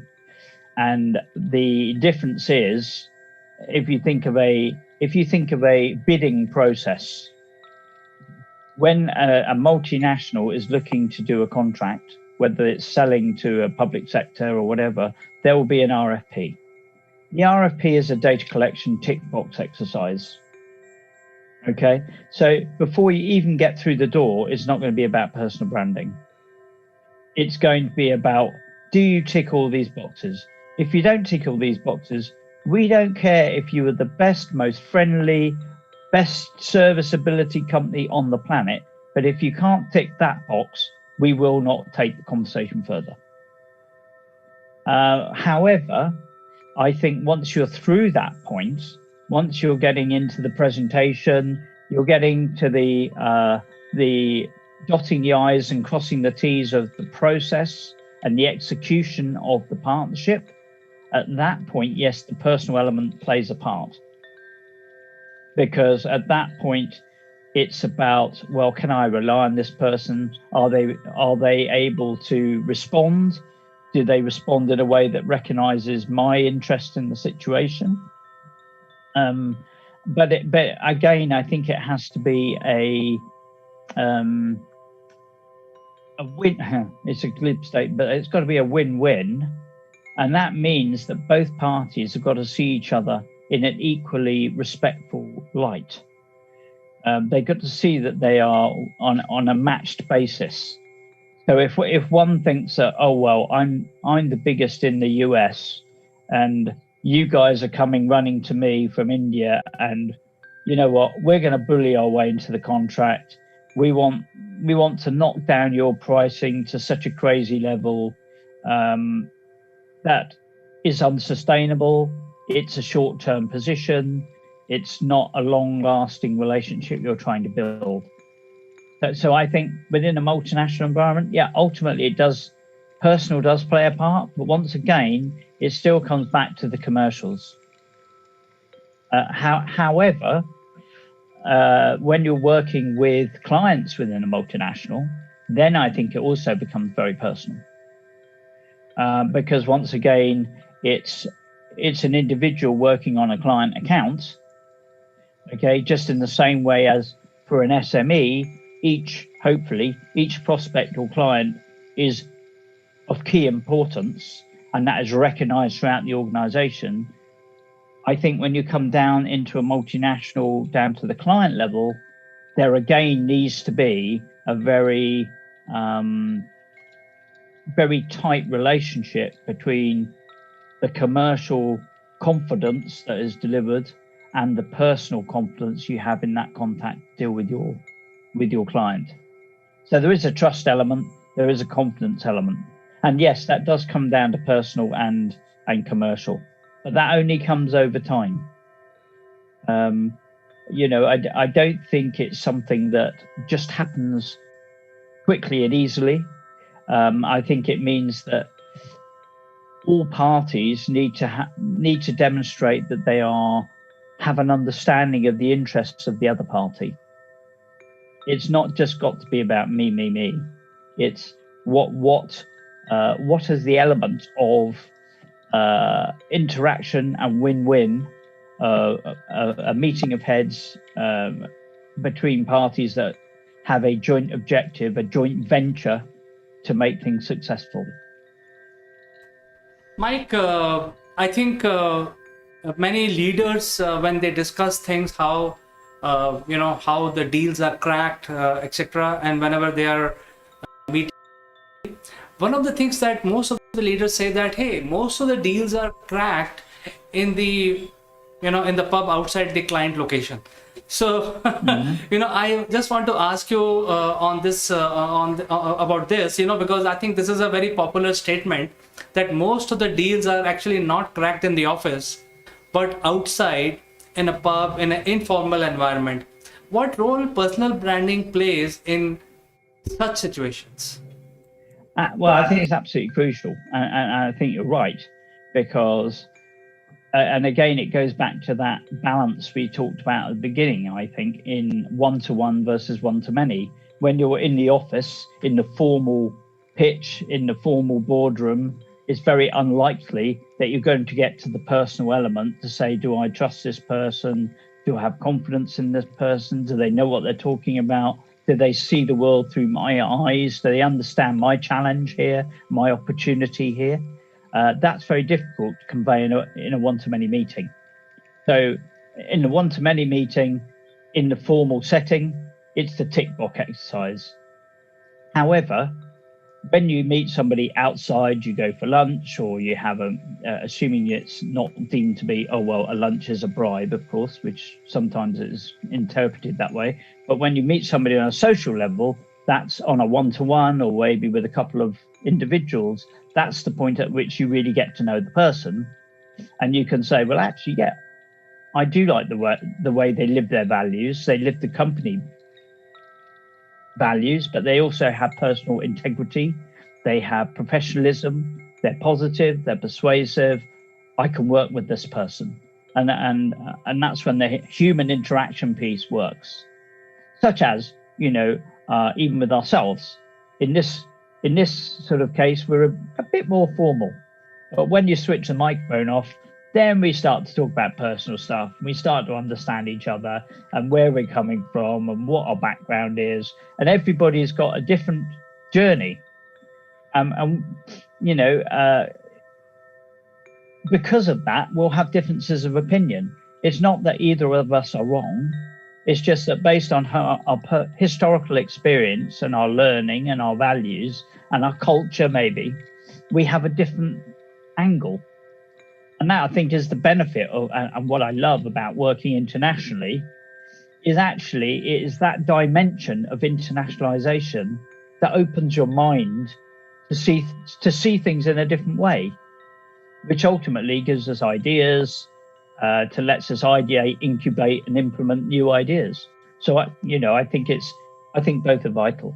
The one-to-many pitch, the 80-20 between commercial and personal, and the informal get to know you, get to know the team. Can we work together? Oh, what did you do in the past? Oh, okay, I didn't realize that. Oh, what do you do for sport? That's when you get to understand people. Actually, you gave us a lot of ideas today, and also the importance of building your own brand, because I think it's very important to build your own brand so that there is a rub-off effect when you meet people formally or informally. I think there is a lot of learning in today's discussion, Mike. So, and it's a very vast subject. It can, as you mentioned, that it takes time to build your brand. It cannot be over in just one day, and if you take these logical steps, your brand will be built. It takes time to build your personal brand. So I think we can end our discussion today at this point. Any of the viewers want any help from Mike and want to reach out to Mike for further advices, they can reach out to Mike directly, or they can reach out to us. We will have this bridge enabled. Mike, thank you so much for joining this discussion, and we'll catch up in the next show. And I'd like to say goodbye for today. Yeah, goodbye to you too, Chandra. It's been a pleasure as always.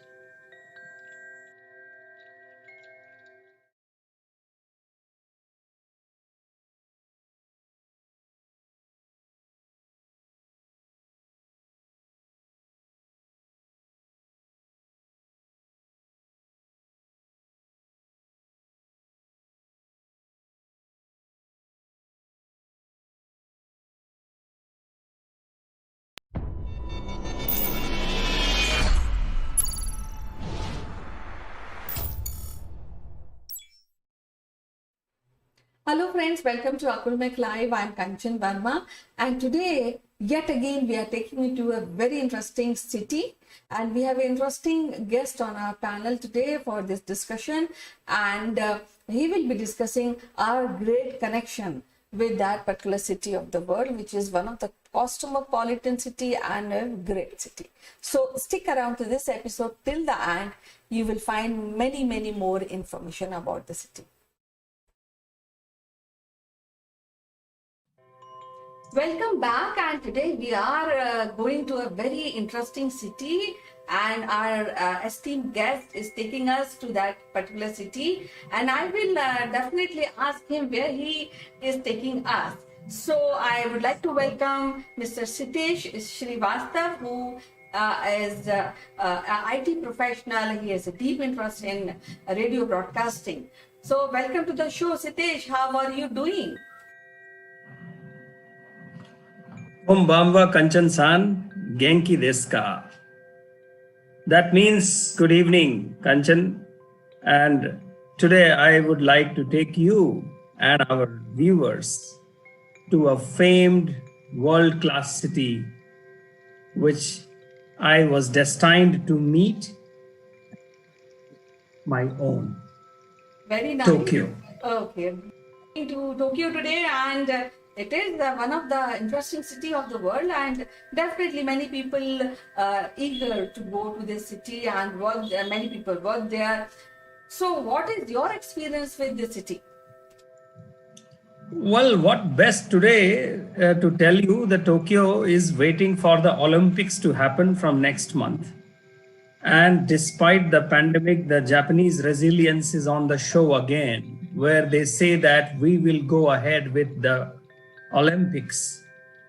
And that is one of the small revelations about the Japanese society that I got to see when I went to Japan in Tokyo, and I lived there, and I lived there for almost 6 years of my life. 6 years of my precious moments in Tokyo. So Kanchan, how have you been? Would you like to go to Japan with me? Definitely, I'm very well, and really I'm eager to come out of the house from social distancing. I'm really eager. So take me to the Tokyo. Well, Kanchan, so Tokyo, as we all know, this is not an unknown capital of the world, one of the greatest financial centers, the heart and soul of Japan, the place which brings us to great innovations, great developments, and also all of this in the last 70 years, in the 70 years of the modern history after Japan was defeated in this World War II, when the bombings in Hiroshima and Nagasaki happened. So it is very remarkable to come to Tokyo and see how the soul of a country comes together and makes it great once again in this world. And I had a great chance to be there. And I thought, no, I can't sustain here for more than 6 months. And I stayed there for 6 years. And I loved every moment of it. And I saw, going from India, I felt that it is heaven on earth. And this is the medal that I gave Tokyo, or probably Tokyo gave me. So its journey has been amazing. It has been really historic, personally as well as professionally. And I have learned a lot, many things from this city. And from this city, I saw the Japanese culture. Let's find out what is the history of this city, and this is one of the premium cities of the world. So how it originated, what are little history of this city?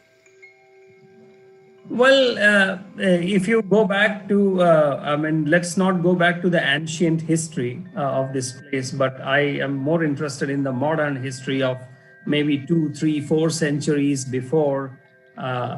If you see there around 1800s time, it was a not landlocked, the locked country Japan, the famed country Japan, which was not allowing ships going through the Pacific to harbor in the Tokyo Bay or the Osaka port. And it was all famed that this is a self-sufficient country, and Tokyo was a pride of that land. Only somewhere around end of 1800s, where it was open to the Western countries, the US and the UK, and then people saw from the outside world. Then they saw the place that we know as Tokyo. Actually, it is Tokyo, but we from the different parts of the world, we call it Tokyo. And it's a very, very bustling town, as much modern, as much ancient, as much medieval, and it is a cosmopolitan where one can find all kinds of indulgences, whether it is learning, whether it is earning, whether it is entertainment, fun, and the humility of the Japanese people. And great bustling Indian community over there, which I discovered, and lots of memories that come to my mind today. I'm really unsure whether I would be able to cover everything in one episode, Kanchan. Well, I've heard a lot about religious places and political places in Tokyo, but I also heard that the nightlife of Tokyo is also awesome. So tell us, what are the places we can visit in Tokyo once we visit this country, Japan? Well, Kanchan, I am kind of unauthorized, travel evangelist for Japan and Tokyo especially. Whether it is a 2 days itinerary or a 2 weeks itinerary or a 1 week itinerary, I can tell you all how, when, how much money, where to stay, how to go about it. And this place, the city Tokyo, is surrounded by some great suburbs. Each of those suburbs have their distinct cultural importance in the Japanese society today. And it is also one of the densest population in the country. And we have seen the Tokyo Tower. We have seen a latest Sky Tree, which was made somewhere around 2015 or so. It was ready. And then there are a lot of temples in the city, the Shinto temples, the Buddhist temples in the city. And it has also famed the Japan metro train network inside the Tokyo city. And my special affection for Japan started with the Bollywood movie Love in Tokyo. That was somewhere in 1964 or 66. I hope you have also seen it, Kanchan. So the songs of that movie, they were so iconic. It just got imprinted in my mind. But I never knew that I would ever visit Japan. As the luck would have it, I visited Japan, and then I saw that movie many times in Japan again. Love in Tokyo was by Joy Mukherjee and Asha Parekh. And that was the first movie made between India and Japan. And I was so enamored by it that I translated those songs in English, Kanchan, to explain the Japanese people about those songs, that the movie songs made impact. So Tokyo as such is, as I said, it's a metropolitan city, and it is surrounded by great suburbs, very, very rich suburbs, very, very quiet suburbs. And the best way is to see it by foot, as I always say, and also the metro train. The public transport is amazing. You don't need to have a car for yourself to drive around. And of course, Tokyo Tower which is known all over the world. Looks like sometimes that you are in front of Eiffel Tower, Paris. But it is a hallmark. It is a hallmark. And then there are some great, architectures, buildings that we can see in the Shinjuku district, in the Marunouchi district, in the Odaiba reclaimed islands, just outside of Tokyo. And then there's a great city called Yokohama next to the Tokyo. And then there are for the international visitors, you can also see a German village over there. You can go and see how the German villages are. And one great attraction is the bullet trains, which they call Shinkansen. Well, at this point of time, I want to ask 2-3 things. First is, you mentioned religion. You mentioned temples, you mentioned Buddhist temple. So what a religion is to Japanese people? Because here it is something very, very big thing for Indians. So I just want to understand how they react to their religion and other religions. Well, when I reached Japan, I never thought that this country or the people would be so much of religious people. But I was taken by shock when I saw during the New Year's Day, lots of Japanese, almost all of Japanese, they go to the temples. In the last week of December, in the 1st of January, which is a holiday in the country, they go to all the temples. And that's where I realized that I need to understand the religious aspect of this society.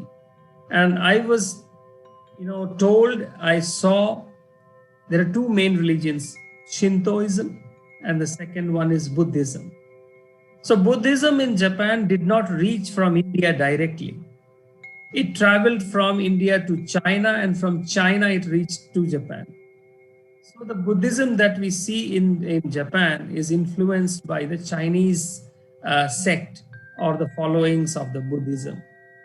And then there are more very popular Buddhism sects. Nowadays, actually, there's one very popular is Nichiren Buddhism. And there is one great international community called Soka Gakkai, SG. They also follow up, I think it is Nichiren Buddhism there. And so when I say these religions, Shintoism or Buddhism, it is basically, Buddhism is like a middle path. So extremes are not seen. The religion is separate from the politics. The religion is separate from the administration. Its influence is not seen. And I think that is one of the great reasons for Japanese success, Japanese industrial success or economic success. Religion is a very, very private matter in Japan. People don't discuss about it. It is not taken very lightly to talk about religion in Japan. They also don't ask and they don't entertain these questions also. It's a very, very personal matter. And I think that's how they have kept their progress and their religion two different things. Well, when we are talking about Japan and here in India and elsewhere in European countries or in US, we see ninjas and we see katanas, we see long films of katanas. So these kind of traditions are still popular in Japan. Well, I think the traditions with the Japanese people, as I saw in Tokyo, culture is the utmost thing that they hold very, very close to their hearts. Culture, and second thing is their language, Japanese language. These two are non-negotiable things in Japan. Whether they become modern, whether they become anything, the culture and the language. And that is something I feel is one of the core of their success. The traditions are seen, the kind of festivals they have. I remember Tanabata festival, Hinamatsuri festival, and a lot of other such festivals. These are so close to the culture. And so close to the culture. At the same time, they are able to mix it with the modern technology, modern aspects, modern outlook, and assimilating the world themes as well. But these two cultural traditions are non-negotiable in Japan. Well, if anybody plans to go to Japan, or I mean Tokyo, so what is the maximum time he requires to visit all the places and enjoy the visit? As I said, you can ask them to connect with Sitesh. I can give them a 2 days itinerary to 2 weeks, 2 months, and 2 years of itinerary as well. But I must say, and I keep telling people, my friends, my colleagues, my customers in India, in UK, in South Africa, I have told them, one place in this world before you die, you must visit Tokyo. You must visit Japan. And I'm telling you, Kanchan, when people go, they come back, they hunt me down, and they ask me for a coffee, and they say, thank you that you asked us to go to Japan. And I would say leave August, month of August. It's a summer time, 1 month. So better time is to go to the Sakura season or the autumn season. So Sakura season is also called Golden Week, which comes around the last week of April and the first 2 weeks of May. The whole country is decked with sakura flowers. Sakura is chrysanthemum. It's the national flower. The whole country is decked in those flowers. There is a great tradition of going out and sitting, beneath the sakura trees, and then with their families, and have the flowers falling and enjoying. Another great time is the autumn time. That is somewhere around October and around the end of November, when the whole country goes completely autumn colors, fall colors, golden, orange, reddish. And those are the great times to be in Japan. But again, Tokyo as a city is a place which is evergreen, ever inviting. And I have met people who have only come for Disneyland, or to see Disneyland. Some people have only come to experience the bullet train, which is Shinkansen. In the morning, you can sit in a train and travel to 800 kilometers in 2 hours' time, spend the whole day there, and come back in the evening and have a cup of coffee again with your family or friends. So some people go there only for the cultural reasons. And some people are, looking for anime. Anime. All those TV channels that children see, the graphics. So it is anytime city.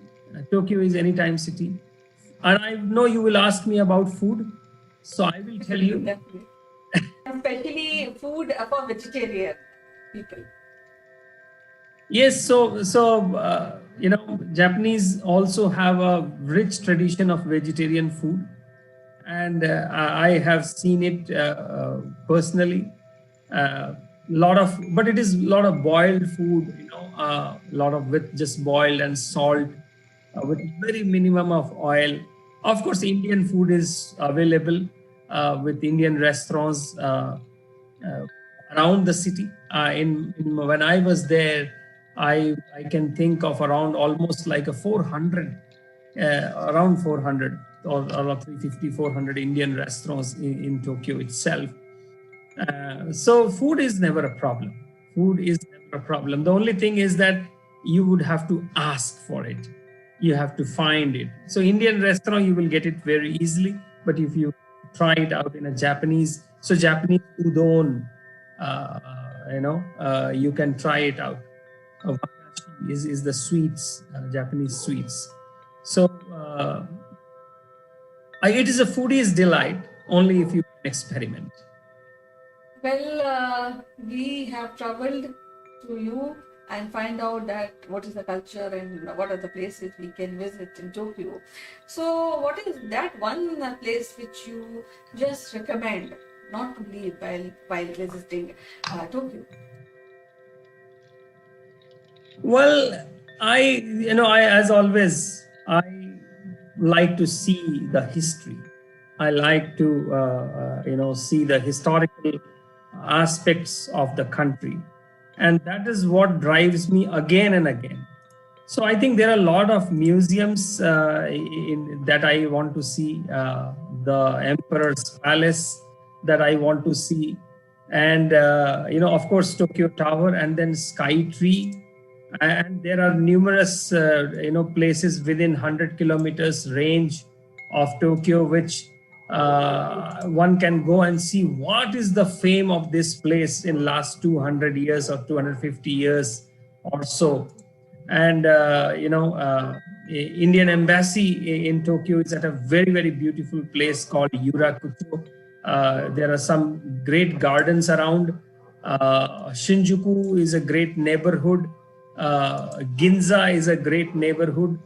And as I said, a lot of model villages are in and around Tokyo to go and see. And then there is hop on and hop off bus as well.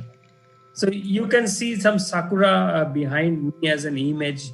This is in the Golden Week that one can see across the country. And these are the autumn colors that is decked across the Japanese landscape.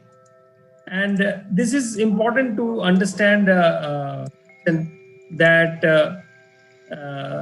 there's no one place that I can recommend. There's no one place, because Tokyo, every station, every suburb has got a history to tell. People are ready to talk to you. The humility of people, when we realize, do these people still exist on this planet? And that is the experience that I carry with me. And you can say I carry a portion of the soul of Japan with me every time I'm around. I've been discussing different cities with you every week, and I come to know that Benares is also one of the city which is very close to your heart. Now, I have also realized that Tokyo is also a very city which is very close to your heart. Both the cities are sitting in your heart at the moment. So, what you will say, maybe describe Tokyo in 2 or 3 words? Visit it once. Visit it once and come back and you will thank me. Don't have any incident which will not impact you. I have lost money in the local train and I have thought that I will never get it back. And I got it back with goosebumps. I have lost, left passport in a public transport and I have got it back. And the humility is something that is to learn for all of us. To achieve what we want to do, we don't need to be in a rat race. That is the ultimate learning that I carried back with me when I came back. And the way the people live there are lessons to be learned. And those lessons are about collective living, community living, where they believe in their leadership, they believe in their nationalism. And just to tell you, you go to the electronic district, which is called Akihabara inside in Tokyo, which is supposed to be Asia's biggest electronic market. You ask for a phone, they will show you an iPhone. They will always show you a Sony or a Panasonic phone. You ask for a car, they will never show you a Mercedes. They will always show you a Toyota. And that is the nationalism I talk about, being proud about their products. They will never go for cheap and low value products. And nationalism is seen through everything that they do. Country, but their hearts are large and their self-respect is bigger than the Everest that I can tell you. Go for it. Well, as usual, it is so lovely to talk to you today and listen to all the feelings you have. You're pouring all the feelings which you have for this particular city because you live there and you have a special connection with this city. So we'll be meeting again with the same enthusiasm, with the same zeal for other city. And I'm sure you are the best person to describe a city. So till then, bye-bye. Take care. Thank you. Bye-bye.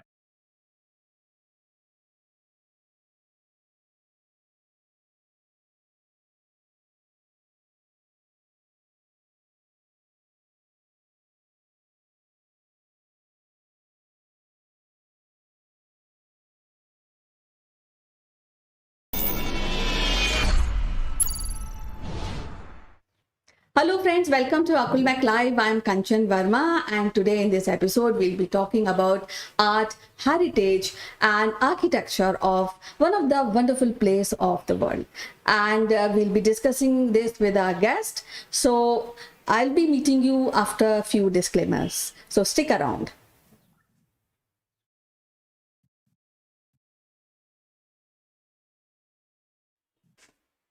Welcome back, and today we have Mr. Sitesh Srivastav, who is an industry leader. He's closely related to radio broadcasting.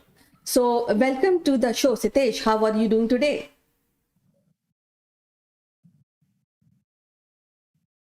Thank you, Kanchan, for connecting me from anywhere in this world. And as you can see behind me is the world's beautiful biodiversity. But before I tell you more about it, how? Well, I'm perfectly fine and I'm so eager to hear which place we are visiting today. This place is only called as Cape of Good Hope. The only place on this planet, Cape of Good Hope, the Cape Town, the mother city, and a place which is steeped in modern 5 centuries of history. That is the Cape Town for you, Kanchan, this morning. Well, lovely, because I know this is a quite old place, an old city, and there's, I think, a lot of mingling of people from different continents, different cities. So I'm more eager to know about the culture and the art of Cape Town. Of course, the legislative capital of South Africa, Kanchan, colloquially called Mother City. You know, there are 2 other capitals in South Africa. One is the Free State in Bloemfontein and the other one is in Pretoria. And interestingly, Cape Town is located approximately on the same latitude of Sydney in Australia and Buenos Aires in Argentina. It is located at the Table Bay. It is one of the oldest urban areas in the Western Cape. You know, in the modern history, I am told that somewhere around 1488, the Portuguese explorer, Barto Diaz named it Cape of Storms. And then John II of Portugal names it as Cape of Good Hope. There must be a reason why a place of, and on the confluence of Indian Ocean and Atlantic Ocean, known as Cape of Good Hope, where the sea is actually very rough. The Atlantic side is very, very peace and calmful from far, but the Indian Ocean side is very, very rough, Kanchan. 1497, Vasco da Gama also recorded the sighting of this Cape of Good Hope. By the 16th century, French, Danish, Dutch, English, they all were there. But the Portuguese were, the most commonly, fleets continued to stop over in the Table Bay in while they were reaching out to the Indies, which is the far east or the Asian side, using, and the trade was tobacco, copper, and iron. And they were also trying to fight for a place with the cocoa plants. And you must, today's life looks so easy to us. We just hop onto a flight and we travel across the globe in 13, 14 hours. Think of those days, Kanchan, when the North America, South America, and the Europe, to connect them to the Asian side and the Australian side, Cape Town was the only place, only port of call where the ships used to come there for repair and some rest. So this place is steeped in history, modern history, and Cape Town must be seen not just as a natural wonder, but also as a thriving, living city, which is also a mirror of the modern world. I'm sure you have heard about it and you have seen its pictures, Kanchan. Well, yes, and as you mentioned that was ancient port. This is ancient port, and I'm sure people who were traveling by ship in older times in antiquity, they must have faced a hardship and crossing from one place, one continent to another continent, and keeping that distance, keeping that area, and reaching to America or European country. So definitely, and this place, I think, as I mentioned, that many people must have landed on this place, and I'm sure they must have left their mark on that place. So what kind of culture we see in in Cape Town? Well, Kanchan, the question that comes to my mind whenever I have been to Cape Town is that this place was discovered by the seafarers, by the sea explorers who were trying to find out new lands, not just for trade, but also for dominion. So they figured out a place which was probably known as Cape Peninsula. I don't know whether it was given by, was it the local name back then in 1480s or something like that? If you think of it, those seafarers and explorers, they found this place to be conducive for human settlement. They found it conducive. They also figured out that after Cape Town or before Cape Town, the sea is vast sea of no great port where they can, anchor their ships. And this place is steeped in the maritime history, and the world history can be written sitting in Cape Town of the last at least 500 years of history. The world can, I'm sure there are some books or there are historians who can write the world history, because Cape Town has got a lot of cultural, historical facts and also secrets.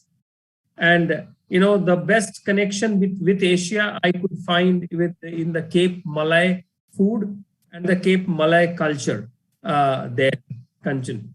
And this, became the biggest settlement by 1652. It got its municipality, and before the gold was found in Johannesburg area, this was the largest settlement in the southern African point.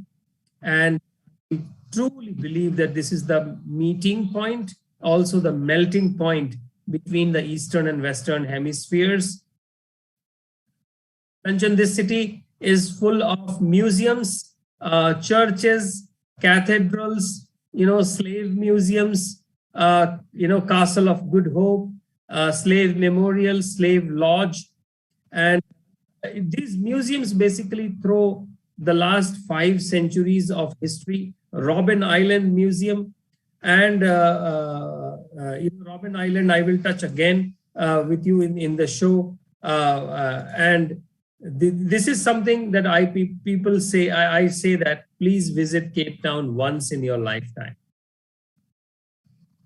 Well, there are so many special places to visit in Cape Town, and I've heard about those places. But one thing which really, I mean that it makes me interested in visiting Cape Town is that you can watch shark in a cage down in the sea. So, a part of this, what kind of sports adventure Cape Town offers? Well, yes, you can see sharks, but Kanchan, who is in the cage? Is it the shark is in the cage, or is the tourist is in the cage? So that is the reality we must understand. That is We a visit kind to of see a the $1 million question. Actually, we have to do a lot of meditation on that. Yes. So yes, visiting the sharks, seeing them so close, seeing the penguins so close, little far from there, you can also see whales. So there are a lot of water-related sports, water adventures, around the city, lush green golf courses, and of course, a great seafood around the Cape Peninsula. So this is, as I said, what the tourist wants. Some tourists come for wine tasting, Kanchan. One of the best wines in the world comes from the Cape Town region, Cape Peninsula region. And most of the vineyards have opened their doors. So you can actually drive inside a vineyard. You can taste all kinds of wines there kept with cheese. So this cheese goes with that wine, that particular red wine goes with this kind of a cheese. And a lot of wine tasting happens. And I'm sure people who are always scared of drinking and driving can feel little relief that is still they can do wine tasting and still drive around in the city. Okay. So the best way to see Cape Town is to rent out a car and then go to its places of interest. And there, in that way, one can see lots of places like Signal Hill, Lion's Head, Devil's, and of course the one and the only Table Mountain, Howth Bay, Sea Point, V&A Waterfront, Bantry Bay, Clifton, Chapman's Peak Drive, lots of beaches, Two Oceans Marathon, and then around 176 kilometers from here is something called Cape Agulhas, which is the place where you can see the Indian Ocean and Atlantic Ocean, meeting. And of course, that site is very interesting, where you stand and you feel that this is the place where not just the oceans meet, but also a lot of cultures meet. There are a lot of shipwrecks in the area. And I feel that if all the shipwrecks are pulled out from the sea, the kind of rare things which will come out, it will make South Africa one of the richest country in terms of monetary terms. And Cape Town is also called Mother City, Kanchan, because the modern South African history in the last 5 centuries can be traced to this place. And, when I talk about Cape Malay food, there are the early slaves who came here along with their Portuguese masters. So there is a slave lodge, there is a slave memorial, there is a church, memorial on Church Square. It's a heritage landmark. There you can also find, the 4 Nobel laureates nearby from South Africa. Robben Island, Kanchan, makes a specific mention in my discussion about Cape Town. Robben Island is a place which was used for the political prisoners and other kind of prisoners, which is around 10 kilometers from the city. Many famous political prisoners were held here for, including Nelson Mandela, for almost, I believe, 15 to 18 years in the same jail cell inside the Robben Island. And I have seen that place, and I had my, goosebumps. How can somebody live in this small place, away from the family, the friends, and the community for, so many years? And so Robben Island is also a UNESCO declared World Heritage Site from 1999.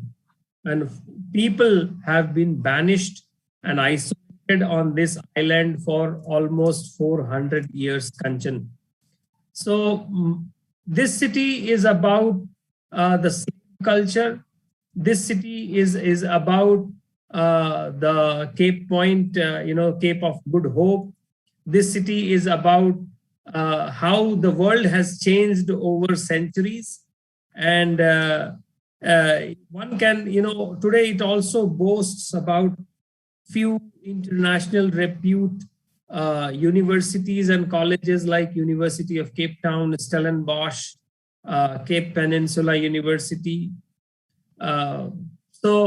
Kanchan, go to this city and drive yourself and give yourself a cool 5 days.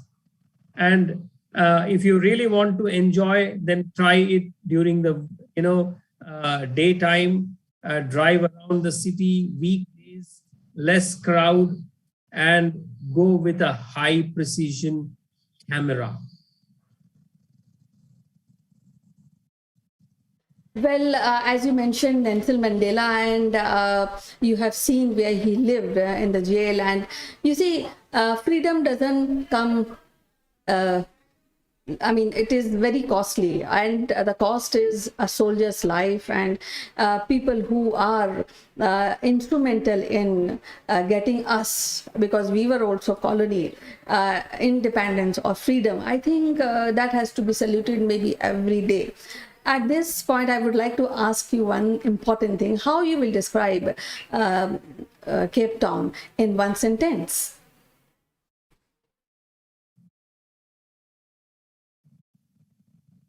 Melting point of colonial cultures with the African natural heritage. A place where you stand and you can actually look left and right and south and north, and you can actually feel and breathe the history of the modern world in last 5 centuries. Everybody speaks about Cape Town's natural beauty, the wines, and its picturesque drives. But I think people must also stand there and recognize the Robben Island and its importance. People must also understand how Cape Town was a single point connecting the Western Hemisphere and the Eastern Hemisphere, and also from the north. So this place has got much more to offer than just a tourist activity. Beautiful weather, amazingly nice wine and cheese. Indian food is available throughout the city. Our Indian Taj Hotels maintains a 5-star property in the center of Cape Town. Bombay Brasserie restaurant inside that Taj Hotel serves some very, very nice Indian street food. Also, the local Indian food in South Africa is also available, and driving by car is recommended. Sitting at the VA waterfront and seeing the sunset and sunrise.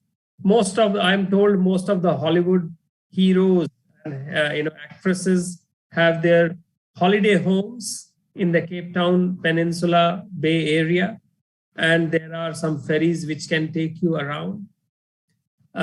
If you have a much time, you can take a car down to towards the garden route, garden route is one of the most scenic routes along in the world by the UNESCO World Heritage Site, that garden route. And Cape Town is once in a lifetime postcard opportunity.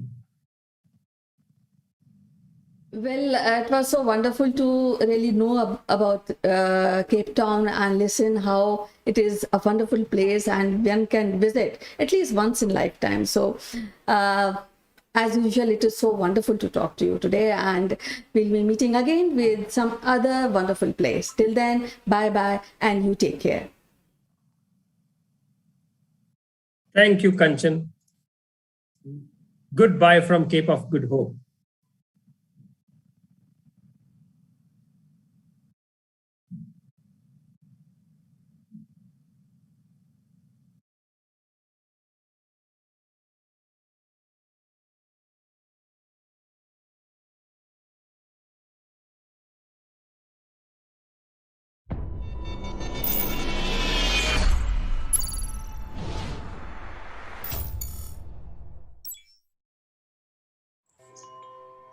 Hello friends, this is Chandrakant from Akulmach Technologies and welcome to Top Brass. And today friends, we are on a CEO roundtable and I have been joined by our guests today from different parts of the world.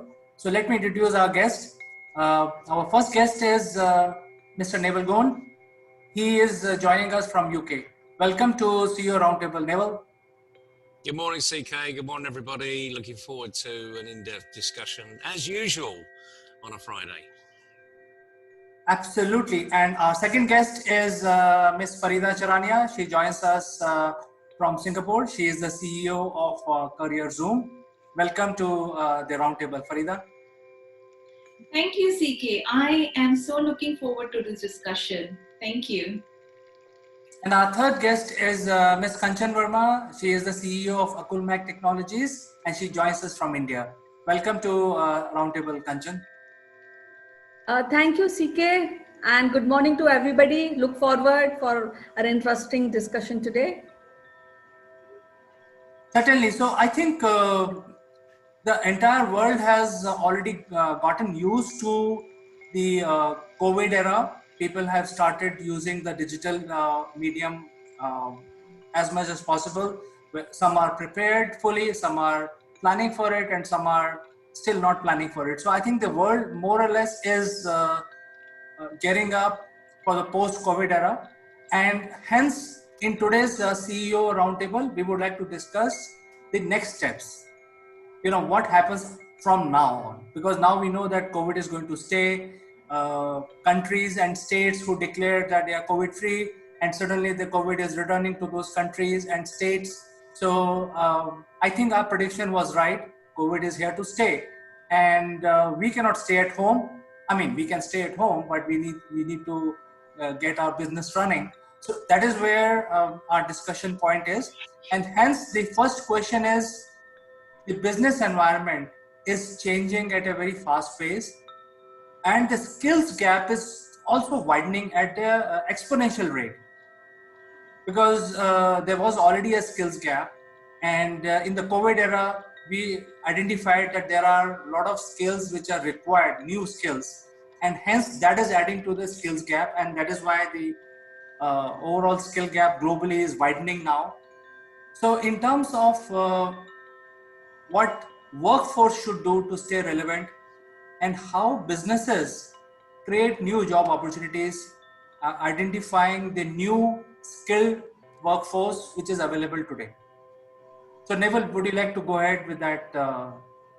What is your response on this one? Huge question, isn't it? I mean, the first thing is we've been talking about the skills gap for years. It's been accentuated by COVID, and it's been more in the news since we hear about universities not going back to last year's way of teaching. So now there's going to be a lot more remote teaching that's going on in universities, and that's just the tip of the iceberg. what that's meant, and I think there was a couple of announcements over the last month or so that has probably gone unnoticed. One of which is Google are going into the market and doing their own degree course. I don't know if any of you had heard that, but it sort of slipped under the radar. IBM and Microsoft have had all their technical online courses for years, and McDonald's have also had their own academy.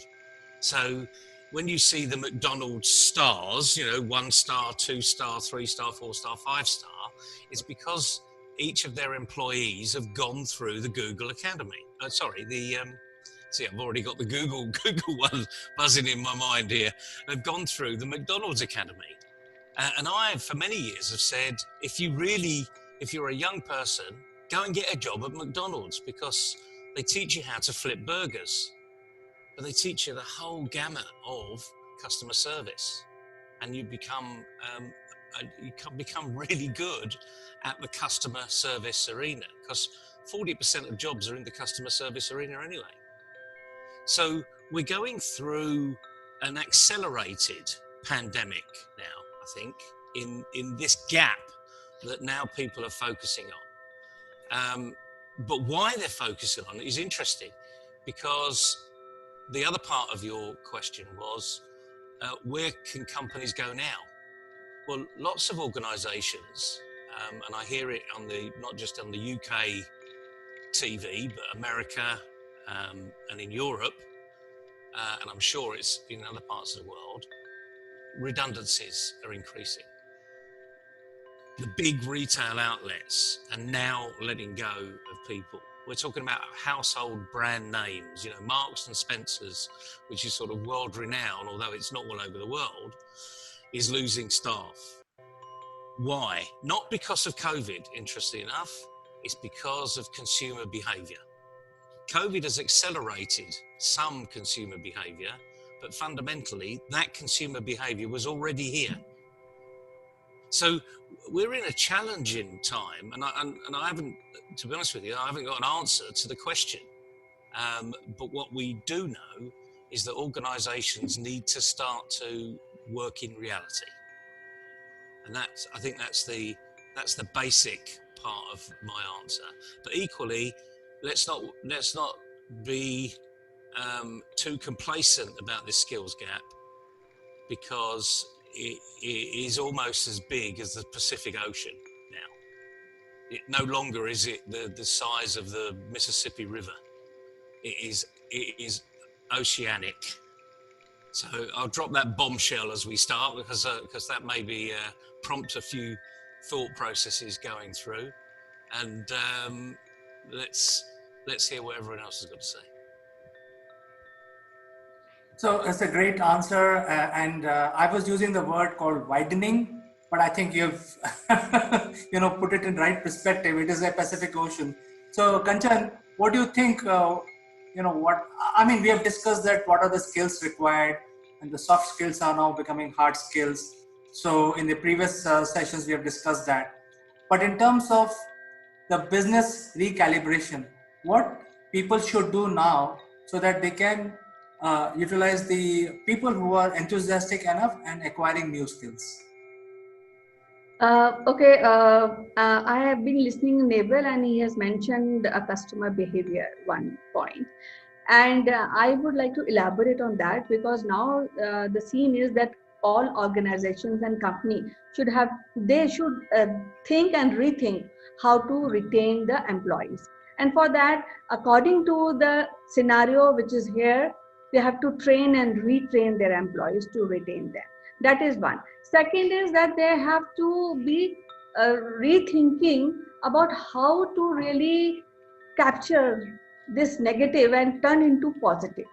Now, when we are talking about turning into positive, that means we should have more of digitization. People should learn more. Now, when Neville mentioned about customer behavior, so the job of BPOs, we have a lot of potential in that sector. So that we should capitalize on that. So I will little differ when we talk about that, though this is pandemic and there are crises, but then how to utilize this crisis for the benefit of the business, that is we have to think about. Now, when we are talking about BPO, then education sector is something which have lot of potential and lot of employment. Now, when we are teaching students, then we also have to put forward how to go on teaching to the students from maybe nursery to graduation. What are the modes? How can we utilize virtual reality into that? So all this, if we think and we combine it, that will create a lot of job opportunities for the people. Now gone are the days when we have to be like engineering on doctors. Doctors, of course, is required because health sector is also have booming. We require health doctors and nurses to take care of and take care of patients. So this sector is also have lot of job opportunities. So when now the education system should turn into the ways where we can capitalize on digitalization, technology, artificial intelligence, and come out with more robust setup. And that will definitely create job opportunities. So, Kanchan, you gave a great answer. You mentioned things like virtual reality and artificial intelligence. And I would like to now turn the focus on Farida, because I think some of these subjects are very favorite to her and she has spent a lot of her time in this industry. But before I come to Farida, I would like to give you little information about what has happened last week in India with regard to the AI. Prime Minister of India had announced that the income tax department will become completely faceless. That means if somebody is being assessed, the income tax officer will not know the person or individual by any means. And suppose the file is being processed, then next time somebody else will process. So the allotment of who will work on income tax SSC files will be determined by the AI. So this is the first time probably happening in the world where it's completely faceless, completely managed by artificial intelligence, and any grievance you have, it has to be submitted to income tax department in a digital format, and the decision will be taken. So the idea is, since there is no human to human intervention, then there is no, you can't have a backdoor setup done, and hence you would tend to be more genuine and you will be honest. So they are using AI, and India has so many taxpayers, probably the largest taxpayer community in the world, probably one of the largest. So it's a huge deal. It's a big deal. So what is your take on this, considering that the new set of business are emerging now? Okay. Thank you, CK. First of all, let me just kind of, put forth some thoughts, because this has been coming to my mind recently with all the people that I've been interacting, etc. Firstly, I question the old normalcy everyone seems to be on, because the neck-quick speed of, forever chasing something new, hurting people and planet in the process, lack of trust and empathy for science and for for people should anyways not have been normal. So my first hope, and something that I really think would be great if it happens, when the vaccine is found, or even when we kind of get through this pandemic, maybe the new normal should look like a fair, climate friendly than the pre-COVID levels. Maybe it's possible in a year, in 2 years, etc. I like to, also just kind of pick up the thread from where Kanchan left. I don't really agree that, there are no opportunities, because when something like this happens and when we are faced with adversity, there are a lot of new opportunities which have come up. For example, all countries, they build resilient, if they had built resilient supply chains, we wouldn't have had this problem. But people focused on building very efficient supply chains.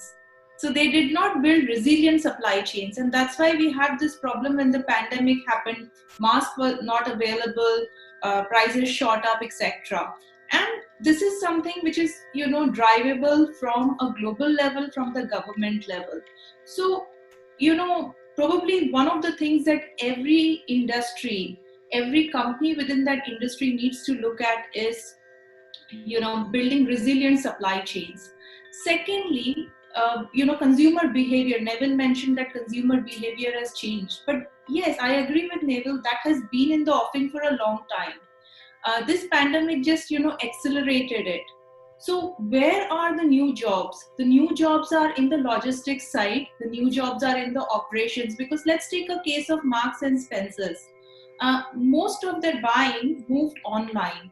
Maybe it was lesser, but people have started realizing it's far more convenient to actually order online, because you can try your, your apparel in the privacy of your home, probably click a few selfies, look nice, and then, if you don't like it, it's very easy to return it. So that consumer behavior is shifting. So what does a company like Mark and Spencer need to build? They need to build very resilient supply chains, a very efficient mechanism, but resilient delivery. If you actually